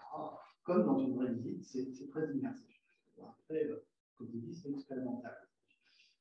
Alors, les résultats, donc depuis le 4 décembre, nous avons testé avec des gens dans le monde entier, en scolaire, en public, à peu près 6 000 visiteurs en individuel. Donc, on est passé au début de ce monument à intermonument. Donc, on a eu des retours des enseignants, si je calcule 1000 retours, ça fait des dizaines d'interviews des profils pour savoir.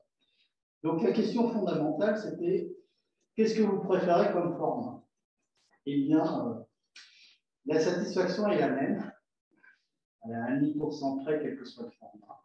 On voit qu'il n'y a pas vraiment de différence. Ce qui fait la différence, en fait, c'est vraiment le médiateur. Et comme on est très joueur, il y a des gens qui ont fait la même, testé plusieurs formats. On a testé un visite 360, par exemple, on a fait plusieurs médiateurs différents, et on a vu vraiment la différence. Alors après, bon, ce qu'on voit, c'est que par exemple, si vous donnez le choix aux visiteurs, ils vont préférer le live stream parce que c'est vraiment l'impression, c'est de dire que le médiateur se promène dans le monument, c'est comme une visite. Alors après, pour revenir à la première intervention, c'est pas vrai, c'est pas comme une visite physique, mais c'est l'impression, c'est le sentiment comme des visiteurs. Alors c'est vrai que c'est plus dynamique, Pour une raison toute bête, c'est comme le médiateur il tient son smartphone, il est obligé de bouger, il ne peut pas rester immobile. C'est très dynamique, il y a beaucoup plus d'improvisation possible, évidemment. Vous pouvez montrer des choses que vous n'avez pas prévu de numériser. C'est très réaliste, hein, vous avez tout l'ambiance sonore, tout, etc. Évidemment, j'ai dit des inconvénients. Alors, la Bible 360, c'est beaucoup plus confortable. Ça a l'avantage de pouvoir montrer des espaces qui sont complètement inaccessibles. Donc là, on est par rapport à la logique, on peut montrer des choses où on ne peut jamais aller. Et comme je disais, vous voyez que ça peut être très très immersif quand c'est bien. Alors, dans les deux cas, de toute façon, ce qu'on a vu, c'est qu'il ne s'agit pas juste de poser la caméra ou de se promener avec le smartphone, il faut réfléchir à sa vie, à scénariser. Alors, qu'est-ce que veulent les visiteurs? Qu'est-ce que veulent les visiteurs? Alors, les enseignants, ben, évidemment, ils veulent les orales, le vocabulaire sont des élèves, les élèves sont acteurs, qui obtiennent quelque chose, évidemment. Ils sont en classe et que ça colle au programme. Bon, les élèves, ce qu'on a demandé, c'était très drôle, on a demandé les avis aux élèves, hein, c'était très marrant, ils n'étaient pas toujours d'accord avec leurs enseignants. Eux, ils veulent surtout écouter une bonne histoire, être acteurs de la visite et s'amuser. Quand on leur propose un escalier, évidemment, ils s'amusent comme eux. Au Mont-Saint-Michel, la visite, ça consiste à les retrouver où ils sont cachés leur vie. Bon, les individuels, je ne vais pas détailler.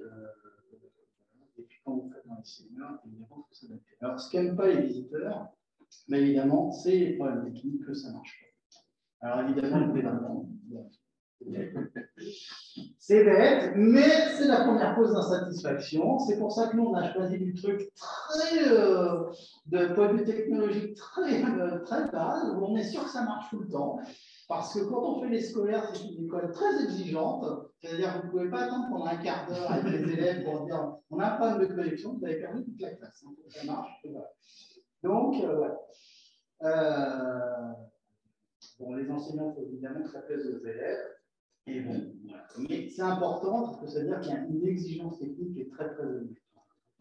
Et quand les gens payent, évidemment, sans surprise, ils sont encore plus exigeants forcément vu qu'ils ont payé. Je n'ai pas mis dans les slides la différence entre le gratuit et le payant. Alors ça, c'était la grande crainte. Est-ce que si on fait des visites à distance, les gens, les visiteurs ont envie quand même de voir un monument? La réponse est oui. Alors, nos médiateurs ont défini en testant avec parce que bon, comme je vous l'ai dit, ils faisaient des visites, on avait des questionnaires, ils amélioraient leur visite. Enfin, pendant toute la phase de décembre à avril, on était dans une boucle d'amélioration. Donc, ils ont défini qui semblait être la belle visite idéale. Donc, la durée, 45 minutes à 1h15, hein, suivant l'âge des gens qui nous adressaient. Avec tout un déroulé, je ne vais pas le détailler, un certain nombre de choses qui font que, et quand on l'applique, on voit que ça marche. Voilà.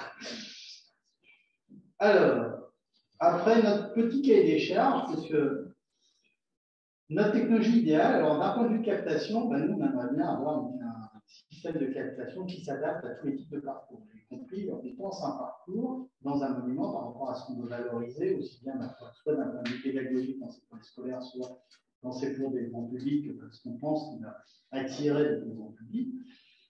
Et on aimerait bien avoir un système de captation qui s'adapte à tous les types de parcours, avec une navigation fluide, puisque pour répondre à la question qui était soulevée dans la première intervention, oui, ici, ça apprécié d'avoir une navigation fluide, on l'a eu dans notre tour visiteur, et un coût modéré, parce qu'effectivement, on peut tout faire, mais bon, voilà. Alors, d'un point de vue du médiateur, bon, je ne vais pas vous détailler les charges, hein, mais bon, c'est un nouveau métier, donc il y a un certain nombre de choses pour s'adresser à un public distant. Bon, le visiteur, évidemment, il faut que ça soit simple, que ça marche avec un débit réseau. Ça ne donne pas le mal de mer, parce que ces technologies, il y a certaines personnes qui se donnent le mal de mer. Et il ne faut pas que ça soit limité par la jauge. Bon, autant vous dire, hein, ce qui est les charges, écoute, ça n'existe pas aujourd'hui. Alors, un petit exemple de comment on a conçu nos visites. Alors, par exemple, le château d'If, le cahier des charges, c'était d'intégrer la traversée en bateau qui dure 20 minutes, hein, normalement, sachant que la visite au total doit faire 1 heure, donc voilà, de montrer le soleil, la beauté des fonds-marins, de restituer les vagues, le mouvement des vagues, hein, c'est pas simple, voilà, d'immerger les gens dans les cachots. C'était très important, puisque le château d'If, c'est les cachots. C'est-à-dire, quand on arrive dans les cachots, bah, ça soit noir, sombre, ce qui est aussi en photo, et de finir sur un panorama de la ville. Bon. La déduction, c'est qu'on a fait de la vidéo 360 commentée en direct, parce que c'était ce qui comptait.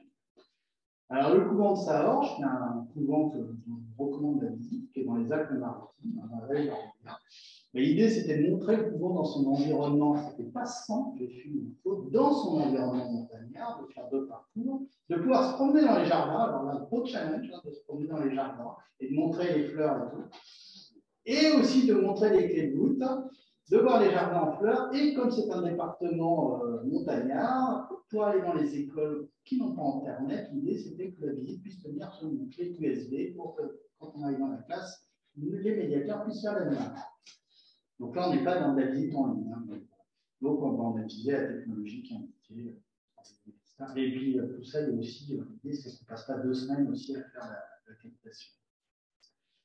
Alors, troisième exemple, Château d'Angers. Donc, le Château d'Angers, il y a une œuvre, la tapisserie de l'Apocalypse, qui est absolument magnifique.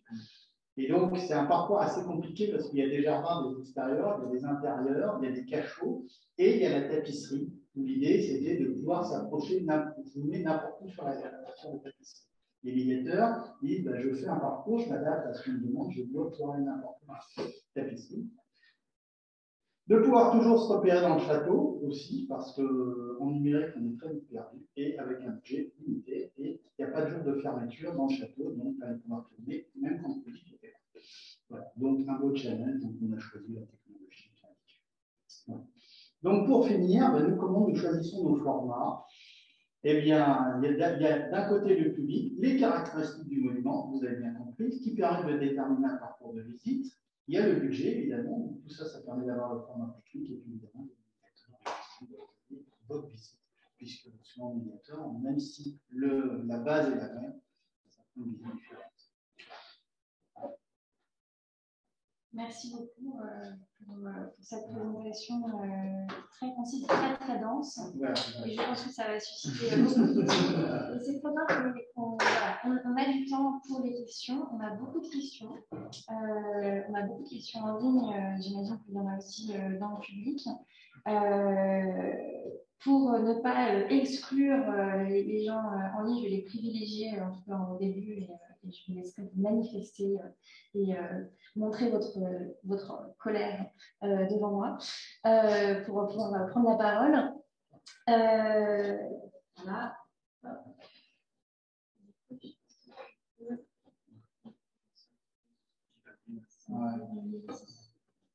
Voilà. C'est bien, hein. On fait des progrès techniques en 2 heures et après le progrès est énorme. Alors, première question qui a eu lieu pendant l'intervention de Lise, mais vous êtes tous à même d'y répondre, même si Patrick a déjà un peu répondu. A-t-on des chiffres de visite concrets aux expositions virtuelles depuis le début du confinement, au-delà de l'attention médiatique sur le phénomène? Une question de David. Alors, pour vous répondre, il y a eu une enquête qui a été menée par Anne Jonchery dernièrement en lien avec une étude qui avait été faite. Alors, l'étude de Jonchery, c'est 2020, c'est sur les pratiques culturelles, en fait, numérique 2020, et comparée à l'étude Credoc 2018. Et en fait, sur les visites d'expo en ligne, on passe, alors ça ne semble pas énorme, mais il y a quand même une augmentation de 3%. On était à 9%. Sur la question, est-ce que vous visitez des expositions en ligne? Et on passe à 12%. Donc là, je vais mettre à tous les panélistes le lien vers l'article en fait, qui résume l'étude. Merci beaucoup pour vous. Peut-être des réponses côté CNM.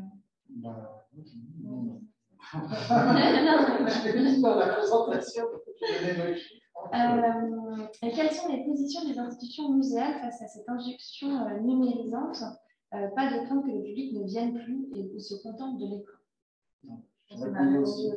Oui, pareil. En fait, c'est complémentaire, c'est que ça ne remplacera jamais la vraie visite. Souvent, en fait, ça donne envie. Souvent, c'est même ça donne envie d'y aller parce qu'on a vu les détails, mais on a envie de le vivre vraiment. En fait, on n'importe pas. Je parle des métaverses pour mais c'est la réalité du sur place in situ, elle n'a rien à voir, mais en fait, ça donne plus envie. Non, nous, ce qui était sympa, c'est quand au début, effectivement, beaucoup eu la tentation de dire je vais substituer, mais quand on ne peut pas substituer, du coup, on crée un autre produit. Exactement, c'est complémentaire. C'est une façon de. Ouais, question d'Hélène. Question dans la salle. En rebond, parce que du coup, est-ce que ça donne envie de venir sur le même site ou est-ce que ça développe l'ensemble des activités du musée? Est-ce que par exemple, je suis allée voir le château d'If, mais finalement, je vais aller au château à côté de chez moi? C'est une bonne question. Ouais, ça peut, j'avoue, on n'a pas trop de là-dessus. On manque un peu de recul. Ouais. Mais j'imagine, après, la personne, ça a déjà fait la démarche de visite virtuelle, c'est déjà un peu intéressant parce que, contrairement à des châteaux où on passe à côté, ah, c'est bien, on peut aller visiter, on n'a pas, dans le domaine virtuel, on n'a pas ce côté-là, donc c'est des gens qui ont déjà une démarche de vouloir consommer, aller vers des biens culturels, donc virtuels. Alors, nous, on a regardé, parce que bon, ce n'était pas le sujet dont on a parlé, mais on a étudié le profil, on se rend compte effectivement que le profil des gens qui font ces visites est un tout petit peu différent. C'est-à-dire, ce n'est pas forcément le profil des gens qui viennent physiquement. Donc, on voit clairement qu'au-delà du truc évident de l'éloignement, on attire parce que c'est plus facile d'accès, parce que c'est moins cher. Là, je parle des visites payantes. Hein. On attire un profil un petit peu différent.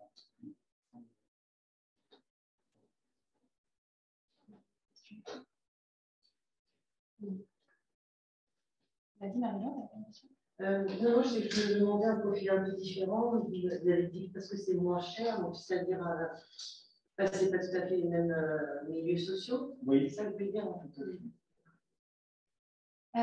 Question sur l'accessibilité numérique. Est-ce que les expositions en ligne tendent à respecter en général les critères d'accessibilité numérique? C'est une problématique importante dans le développement. Sur les supports, vous voulez dire, ou sur une collection lambda, sans dans la fibre? Oui, est-ce que ça fait partie, par exemple, du cahier des charges de la plupart des établissements de dire, voilà, on veut que ce soit en ligne, on veut que ce soit accessible? Il y a une autre question qui est un peu liée à ça sur le fait que, est-ce que c'est pour certains parcours qui c'est disponible en ligne ou aussi sur place? Notamment, on a un peu parlé sur la question de l'accessibilité pour les personnes à mobilité réduite qui ne peuvent pas se déplacer dans l'hôtel de la Marine. Est-ce que c'est des choses qui sont disponibles sur place? Tu en as parlé que c'était en ligne. C'est vrai que c'est en ligne et la web application, elle est pour les appareils des personnes. Il n'y a pas de tablette qui est proposée pour. Peut-être que précisément, je ne sais pas s'il y en a pas l'hôtel de la Marine, mais en tout cas, c'est vraiment une web application dans laquelle c'est plutôt un QR code qu'on va scanner et on va voir l'application, enfin, le site internet, voilà, ça va être ça, la web application. Qui permet d'accessibilité assez panoramique pour les personnes à mobilité réduite. Mais ça reste. Globalement, après, ça dépend des demandes. On va voir comme je expliquais tout à l'heure, les TO 360, même les TO 160. Aujourd'hui, c'est facilement hébergeable sur différentes plateformes. Et donc, avec tout type de connexion, maintenant, on arrive à voir ce genre de choses. Après, effectivement, dans les autres parties un peu plus. J'ai parlé de réalité virtuelle et compagnie, il fallait avoir un cas de réalité virtuelle. Et là, bon, là il faut. C'est pas, on est sur des niches, effectivement, on est moins sur le grand public. Lise, peut-être Oui, simplement, peut-être, du coup, plus sur les. En fait, ça fait partie souvent des arguments qui justifient aussi. C'est un des arguments qui est souvent utilisé en fait pour la mise en place d'outils numériques in situ ou en ligne. En fait, c'est un argument récurrent sans voilà. Comment dire, enfin, ça fait partie des arguments circulants et récurrents en fait autour du déploiement en fait de la version numérique. Donc ça va dans le sens des injonctions en fait aussi. Oui, il y a une notion d'injonction aussi, d'obligation, parce que c'est des obligations légales aussi d'accessibilité, j'imagine qu'il rentre en jeu. Tout à fait. Alors, question d'Alison Giraud sur plus particulièrement à AGP. Je m'interroge sur les choix graphiques pour le musée virtuel, en particulier sur l'aspect des mains qui manipulent les objets, couleurs et textures. Pouvez-vous nous en dire plus? Alors, bon, oui, alors il n'y a aucun souci là-dessus. C'est vraiment parce que c'est un prototype. Donc, après, pour les avatars en question, on a fait quelque chose de plus simple possible. Et au contraire, on a voulu des choses qui démarquaient des œuvres et qui étaient un peu transparentes, pas non plus qu'on cache des choses. Ce côté un peu, effectivement, en couleur flashy, transparent, c'est là, il n'y a pas une charte graphique derrière, c'est vraiment, on est sur du prototypal, et c'est plus pour, ça nous sert plutôt à montrer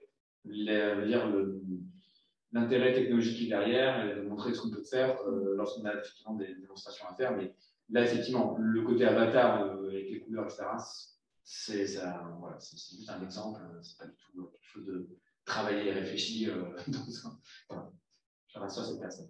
Lise, je crois que vous nous aviez cité des expositions où on pouvait faire l'exposition en commun avec un avatar. Est-ce que vous avez eu l'occasion de discuter avec des concepteurs qui ont cette réflexion sur un avatar? C'est important qu'il soit là pour qu'il y ait une expérience commune, comme on ferait une exposition en personne avec des amis ou la famille. Et cette apparence de l'avatar, est-ce qu'il a une importance sur la façon dont il est designé? Alors, c'est ce qui est assez intéressant, c'est-à-dire que là, avec le fameux collectif Expose, donc avec lequel on travaille la journée d'études, dont vous parliez là, sur les expositions numériques, on a fait, alors on n'a pas discuté avec les concepteurs, par contre, on a fait le test en ligne ensemble en fait de l'expérimentation. Et en effet, oui, sur l'avatar, ça fonctionne comme dans un jeu vidéo, c'est-à-dire on sélectionne ses cheveux, sa tenue, enfin c'est vraiment dans ce modèle-là en fait de forme d'avatar que ça se situe, quoi. Comme quand dans un jeu vidéo, on va créer donc un personnage et en effet, on voit l'avatar de l'autre personne, comme on circulerait dans un MMORPG, par exemple, ou autre, on revoit l'avatar. Donc, c'est vraiment construit comme ça.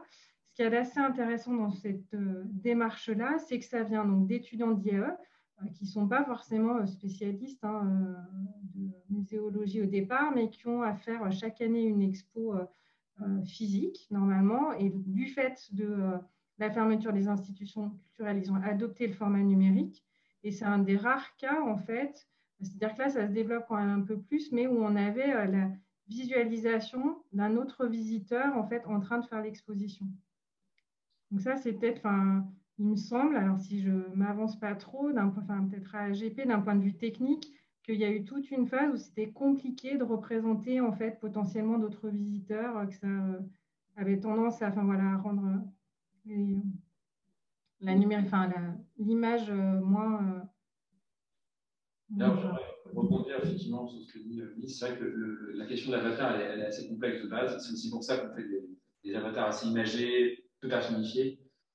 Parce qu'il y a ce concept un peu de la vallée de l'étrange, c'est-à-dire que plus, lorsqu'on va vraiment faire des avatars, si on veut faire les plus réalistes possible, en fait, on va avoir vraiment ce côté, on n'est quand même pas assez réaliste pour que ce soit vraiment un pur humain, donc il y a vraiment ce côté, c'est presque un humain, mais pas vraiment, qui peut être un peu repoussant, un peu comme les effets de zombies, de clown, vous voyez ce concept de vallée de l'étrange, et en fait, plus on essaie de se rapprocher, mais il y a toujours ce petit écart qui fait que c'est un peu, il y a un malaise qui se crée. C'est pour ça qu'on est quand même sur des choses assez imagées.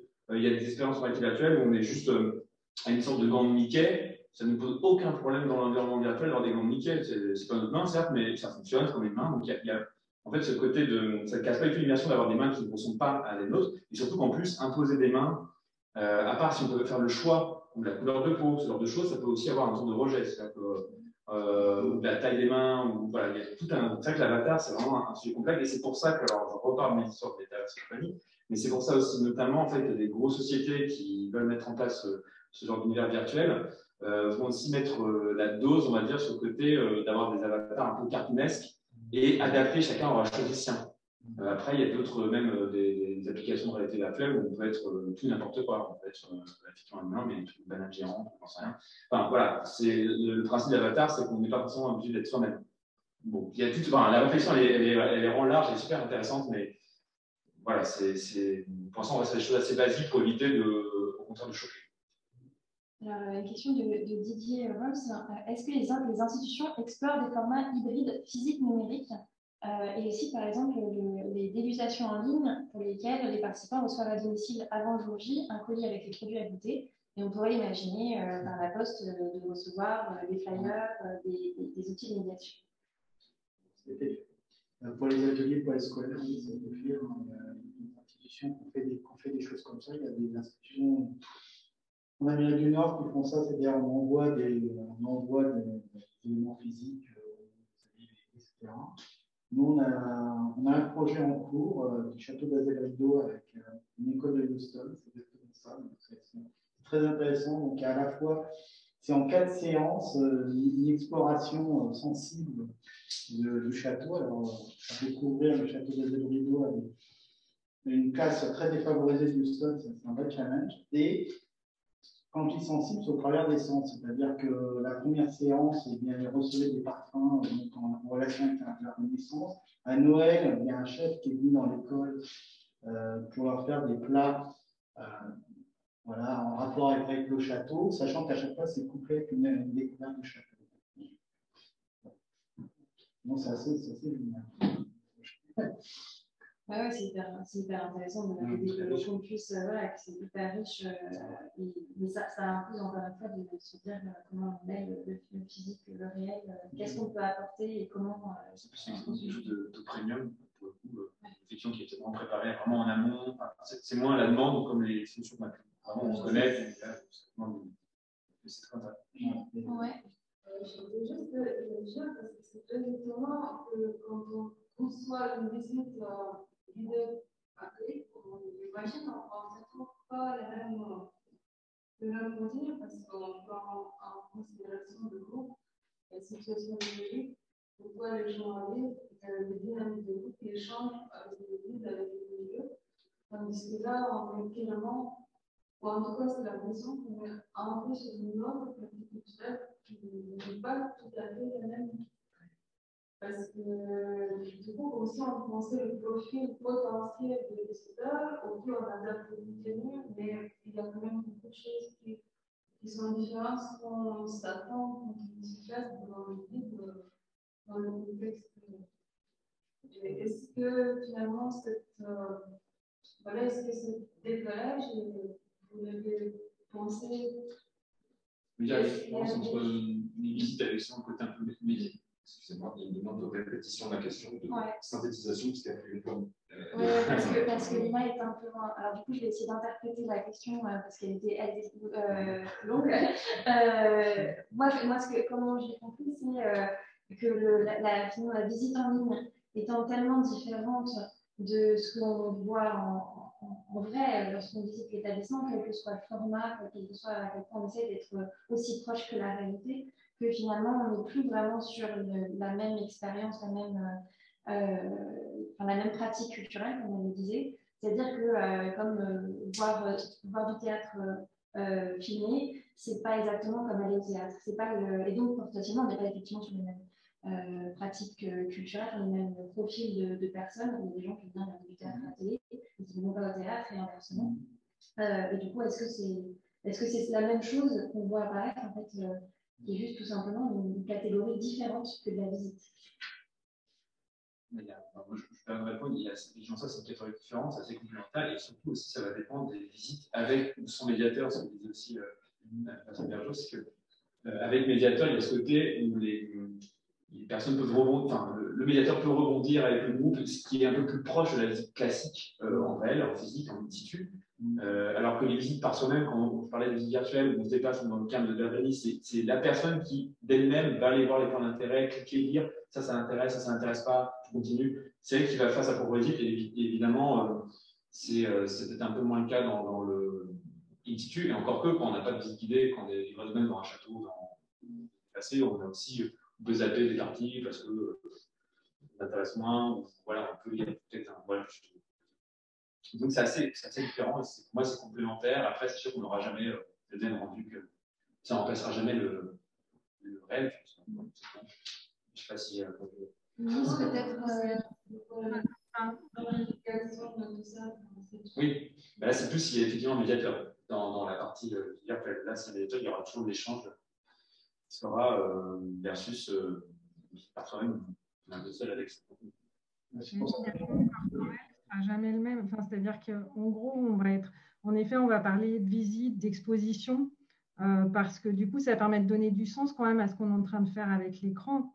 Mais le contexte environnant n'est pas le même que si on se déplace physiquement, si le corps se meut. Donc, en fait, c'est pas, comment dire, c'est à la fois nécessaire d'être comparé parce que sinon, on se demande quand même un peu ce qu'on est en train de faire à l'écran.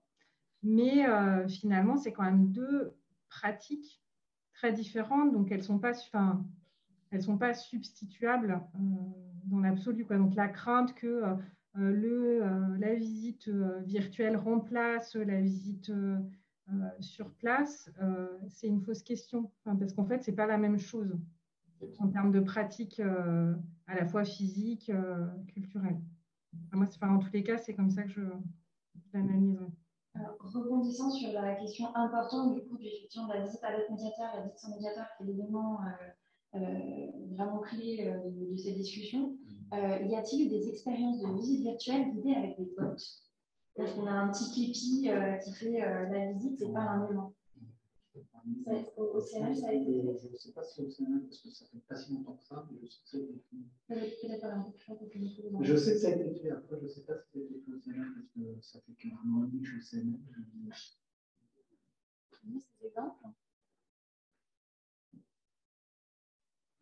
Je ne serais pas sûre de ça, mais à mon avis, si ce n'est pas le cas, à mon avis, l'expérimentation ne serait tardée. Mais, Hélène? Il y avait eu au séminaire du CREM de l'école du Louvre une présentation d'un projet de recherche japonais qui modélisait justement un médiateur in situ. Et donc c'est un peu l'inverse de la question, qui est en fait, mais si on a de la médiation in situ, est-ce que cette médiation in situ sait prendre en compte les questions, et sachant que le médiateur n'est pas Wikipédia et n'est pas omniscient, et donc l'idée était que le médiateur robot pouvait avoir plus de réponses qu'un médiateur humain. C'était des expérimentations. Tu sais qu'il y a une start-up aussi la question de... Il y a une start-up qui fait ça aussi, mais sur un peu comme un audio guide, mais un audio guide bot où on peut poser des questions au lieu d'avoir un texte préfet, on peut poser des questions sur l'œuvre. Le bot est censé pouvoir répondre aux questions sur l'œuvre en fonction des questions du visiteur. C'est du coup sur place. Donc il faudra mixer les. Ce qui pose la question, du coup, si je vais complètement la parole, mais dans deux présentations, messieurs, vous faisiez référence au médiateur qui avait contribué à la conception de la visite et vous faisiez référence à un projet scientifique.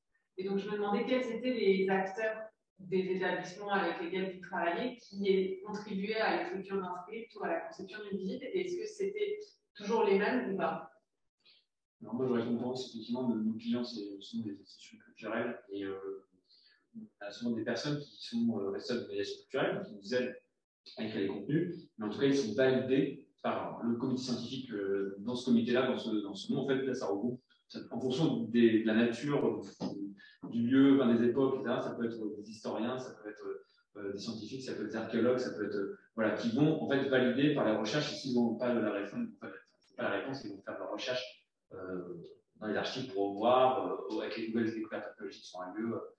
On fait des fois des fouilles par des découvertes. Ah, finalement, la porte n'était pas ici, elle était de ce côté-là pour un château, parce qu'on a découvert une mer sans bateau. Des choses comme ça qui peuvent se faire. Voilà, c'est souvent, ça dépend des projets, mais voilà.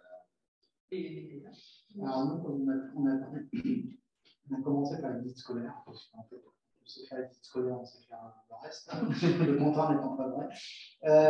Les parcours chez nous ont été conçus par les chargés de l'action éducative, en fait, du département de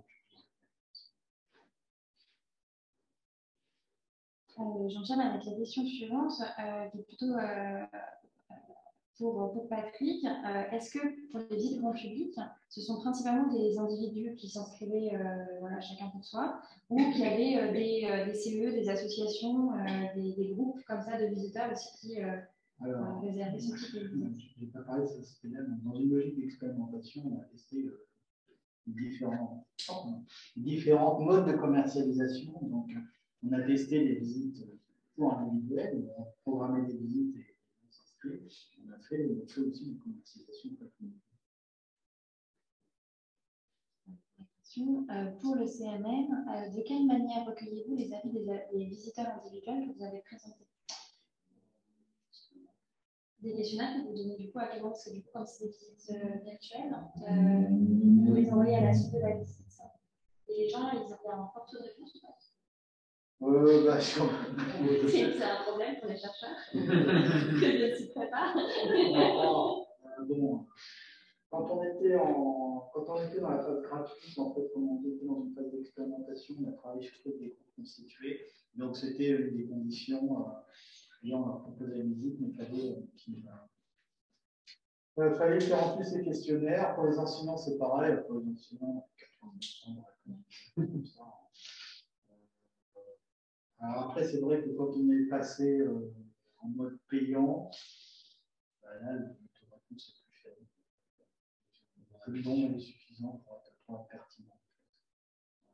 Il y a un travail d'évaluation des projets en fait, à chaque fois. Effectivement, ça dépend de la nature des projets et puis qui fonctionnent. Mais souvent, dans le processus que j'ai montré rapidement, à la fin, il y a le côté test. Ça peut être aussi des tests avec des groupes constitués aussi également.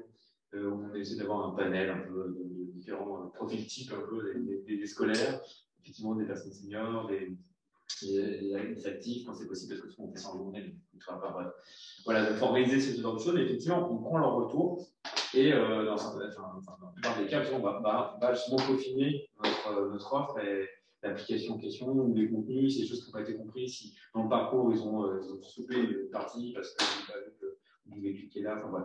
Voilà, donc tout ce genre de choses, on a, très souvent dans nos projets, on a cette partie test utilisateur et retour pour pouvoir modifier et améliorer. Mais encore une fois, c'est aussi des sessions gratuites et souvent les gens sont plus impliqués parce qu'ils ont l'impression d'apporter leur pierre à l'édifice, donc ils sont assez contents de participer à ce client, c'est un client, ils sont clients et pareil. Alors après, bon, quand ils sont clients, c'est la meilleure. En fait. Il y a un partenaire avec qui on travaillait qui commercialise des visites, c'est très simple.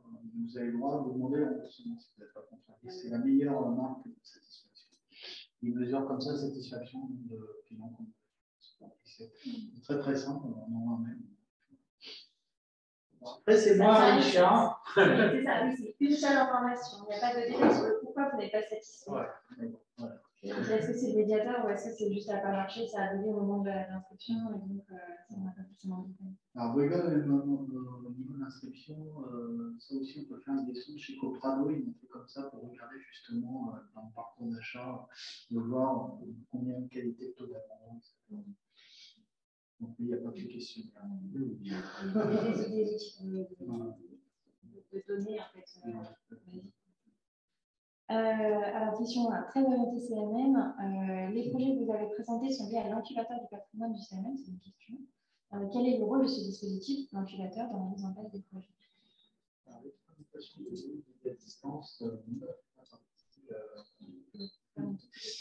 alors, l'incubateur du patrimoine, ça donc le CML, effectivement, un incubateur du patrimoine où chaque année, un certain nombre de startups sont accompagnées en termes de formation, qui reçoivent une bourse et qui peuvent expérimenter leurs produits, leurs services dans le monument. Ça leur fait un super terrain d'expérimentation. Les projets qui leur ont été présentés ne font pas partie de l'incubateur du patrimoine. Frédéric, en fait, sur ce que vous avez montré, sur le musée virtuel, je m'interrogeais en fait sur le choix de l'architecture qui est du coup, comme vous l'avez décrit, assez muséale, qui me fait penser à notre startup, Universal Museum of Art. UMAR, pareil, ils présentent leurs œuvres dans des salles assez en général assez classique, et je me demandais pourquoi ce choix, pourquoi pas par exemple une white box ou quelque chose de complètement futuriste. Alors effectivement, là, ce choix-là, c'est plutôt un choix qui a été fait en interne pour la discussion. Effectivement, le côté futuriste, je sais que ça a déjà été fait, mais On a une réponse sur le sujet. Mais ça je vous laisserai du coup répondre aussi. Non, effectivement, le choix futuriste, en tout cas, nous plaît vraiment pas du tout. C'est de ce côté, déjà que le support, pour réalité actuelle, est futuriste, rajouter une couche de cyber, je trouve ça écœure un peu plus. Et l'idée, en fait, de toute façon, l'idée, c'est qu'on a un lieu assez neutre. Effectivement, la whitebox, vraiment, c'est vraiment ce côté, comme on dit, d'avoir vraiment aucun salle la plus possible.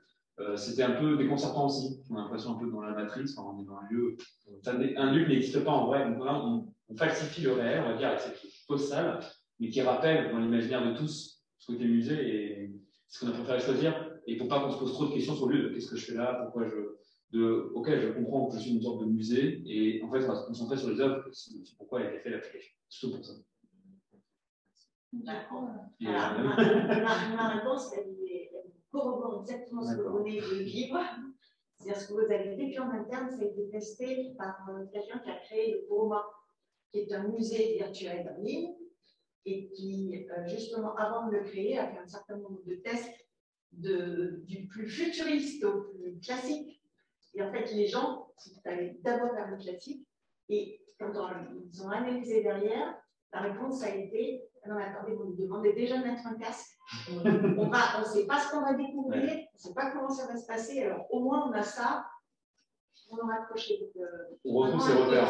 Voilà. C'est paradoxal parce que, justement, par rapport à ce que vous disiez, des gens qui sont venus au virtuel et qui potentiellement ne venaient pas dans les musées, on s'attendrait, c'est une analyse d'ailleurs qui avait été faite sur Animal Crossing, parce qu'ils ont choisi vraiment le format archi-classique du musée, le fronton à la grecque, les colonnes et tout, alors que potentiellement, on se dit ça va s'adresser à des gens qui ne sont pas normés et qui rentreraient dans le musée beaucoup plus facilement. On sait que le côté frontal à la grecque est un frein à l'entrée au musée. On s'est rendu compte effectivement qu'il ne fallait pas trop désorienter les gens. Comme je disais, nous, on commence maintenant par une contextualisation parce qu'on s'est rendu compte que si on projetait directement les visiteurs dans un monument, en fait, on était désorienté. Donc, ce besoin de se rapprocher de quelque chose et de montrer le contexte, parce que dans le monde réel, comme je dis, si on fait un monument, on approche à pied en voiture, on le voit arriver, on a une échelle, on a plein de choses, etc. Et là, on s'est rendu compte que si on mettait directement dans la Sainte-Chapelle, par exemple, et ben, ça marchait moins bien que si on voulait montrer en approche ou des choses comme ça. Mais l'idée était qu'on aurait pu faire qu'il y ait cette nécessité de progression, ça, je le comprends physiquement. Mais c'était l'idée de se dire que l'aspect frontal de ce dans quoi on allait rentrer n'était pas, il pouvait justement, parce qu'on était dans le virtuel et qu'on avait cette possibilité de création, ne pas reproduire l'idée du musée classique. Alors, on aurait pu mettre un autre monument, un autre type de bâtiment qu'un musée classique, mais quelque chose auquel on puisse se rattacher. Parce que c'est dans l'imaginaire, en fait, des gens savent qu'avoir le côté vaisseau spatial. Si j'ai vu les musées virtuels, on a l'impression d'être dans un vaisseau spatial. Bon, qu'est-ce que vient faire là, de spatial et les œuvres d'art? Enfin, on ne comprend pas trop en fait, le lien. Et c'est pour ça que se rapprocher des choses dans notre imaginaire point écho, c'est sûr, ça change. Quand on regarde les dernières créations de musées, elles ne ressemblent pas à ça du tout. Hein. Oui, en plus, c'est vrai. Architecturalement parlant, le jour Abu Dhabi, qui est assez actuel. Effectivement. J'aimerais bien laisser Lise peut-être réagir.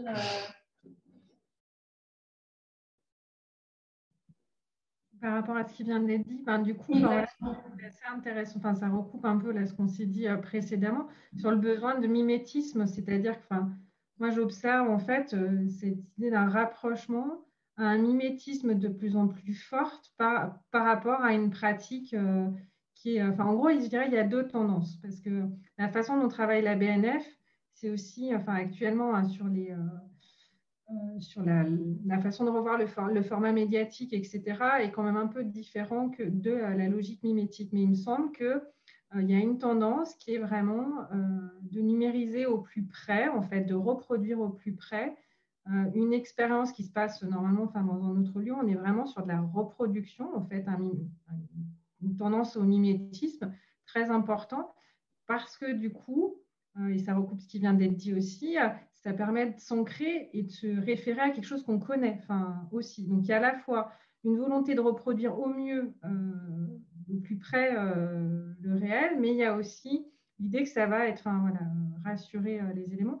Et en même temps, il y a la deuxième, je dirais, tendance qui, là, ça recoupait à la question, j'entendais, de Sébastien et ce qui a été dit à la suite, c'est-à-dire le fait de finalement proposer en fait une autre forme d'écriture un peu plus différente. Il me semble qu'il y a ces deux tendances qui sont marquées, mais c'est vrai que là, ça affirme de plus en plus. Alors, je ne sais pas si il y a un effet, comme on disait, je pense que ça a plutôt accéléré, moi, le confinement, cette tendance-là, mais du coup, à vraiment être dans la possibilité de presque, je trouve le modèle miniature aussi assez intéressant, c'est-à-dire le fait d'avoir ce modèle genre poupée, cette impression qu'on peut visuellement maîtriser l'espace de l'exposition, on va le voir du dessus, un truc qui est impossible en fait concrètement, réellement. Et après, une fois qu'on est dedans, il faut que ça soit le plus proche de ce qu'on pourrait voir physiquement. Donc, il y a ces deux, je dirais, ces deux tendances, en fait. Alors, on arrive à la fin de l'heure. J'aimerais bien avoir une dernière question. Alors, je vais répondre très rapidement à Josias sur la question de est-ce qu'on peut aller au-delà du paramètre réel pour les expositions en réalité virtuelle. Je suggère à Josias ou à tous les intéressés d'aller regarder sur VRChat ou d'autres plateformes de réalité virtuelle où il y a des musées, où il y a des performances artistiques, où on est très loin d'une version musée, où il y a beaucoup plus de liberté dans les formats. Voilà, c'est un peu bouillonnant en termes de propositions. Et la dernière question, donc avant de se quitter, parce qu'après le bâtiment ferme, on va être dehors. Est-ce qu'il y a des expériences de création de visites à partir de jumeaux numériques créés sur Roblox ou Minecraft? Il y a quelqu'un qui a des exemples? Moi, perso, j'en ai pas. Dans la salle, des expériences de visite? On n'a pas très bien entendu. Sur des réseaux sociaux. Repose la question. Alors, sur Fortnite, j'ai vu la région centrale de Loire qui a été. Ouais, mais on ne rentrait pas dans le bâtiment. C'était que l'expérience. Voilà, exactement. Mais c'était déjà effectivement d'avoir le château. Il y en a un, c'est le Birmingham Museum, et c'est dans Occupy White Wall, OWW, qui est un jeu où on crée des musées et des galeries. Et le seul musée qui s'est reproduit, c'est le Birmingham Museum of Art. Voilà, donc plein de choses à aller découvrir. J'espère qu'on a répondu à la plupart des questions aussi. J'en passé quelques-unes par souci de temps et puis parce qu'il y en a certaines qui avaient été traitées dans les sessions, dans les discussions postérieures. Merci aussi à tous ceux qui ont participé dans le chat et qui ont ajouté leur propre contenu. On se retrouve le 22 février, alors on se retrouve le 4 février pour la journée d'études sur les substituts d'exposition. Vous retrouverez les informations sur le Discord et sur le site internet de Métis et sur nos réseaux sociaux. Et on se retrouve le 22 février pour une séance qui sera plus autour de la collaboration entre les établissements et les concepteurs de ces outils pour discuter comment on fait, comment on détermine ce qu'on va faire, comment on fait un cahier des charges, etc. Pour discuter et travailler efficacement et en bonne entente. Merci encore à tous les gens qui ont participé sur le chat et aux personnes qui sont dans la salle. Bonne soirée à tous.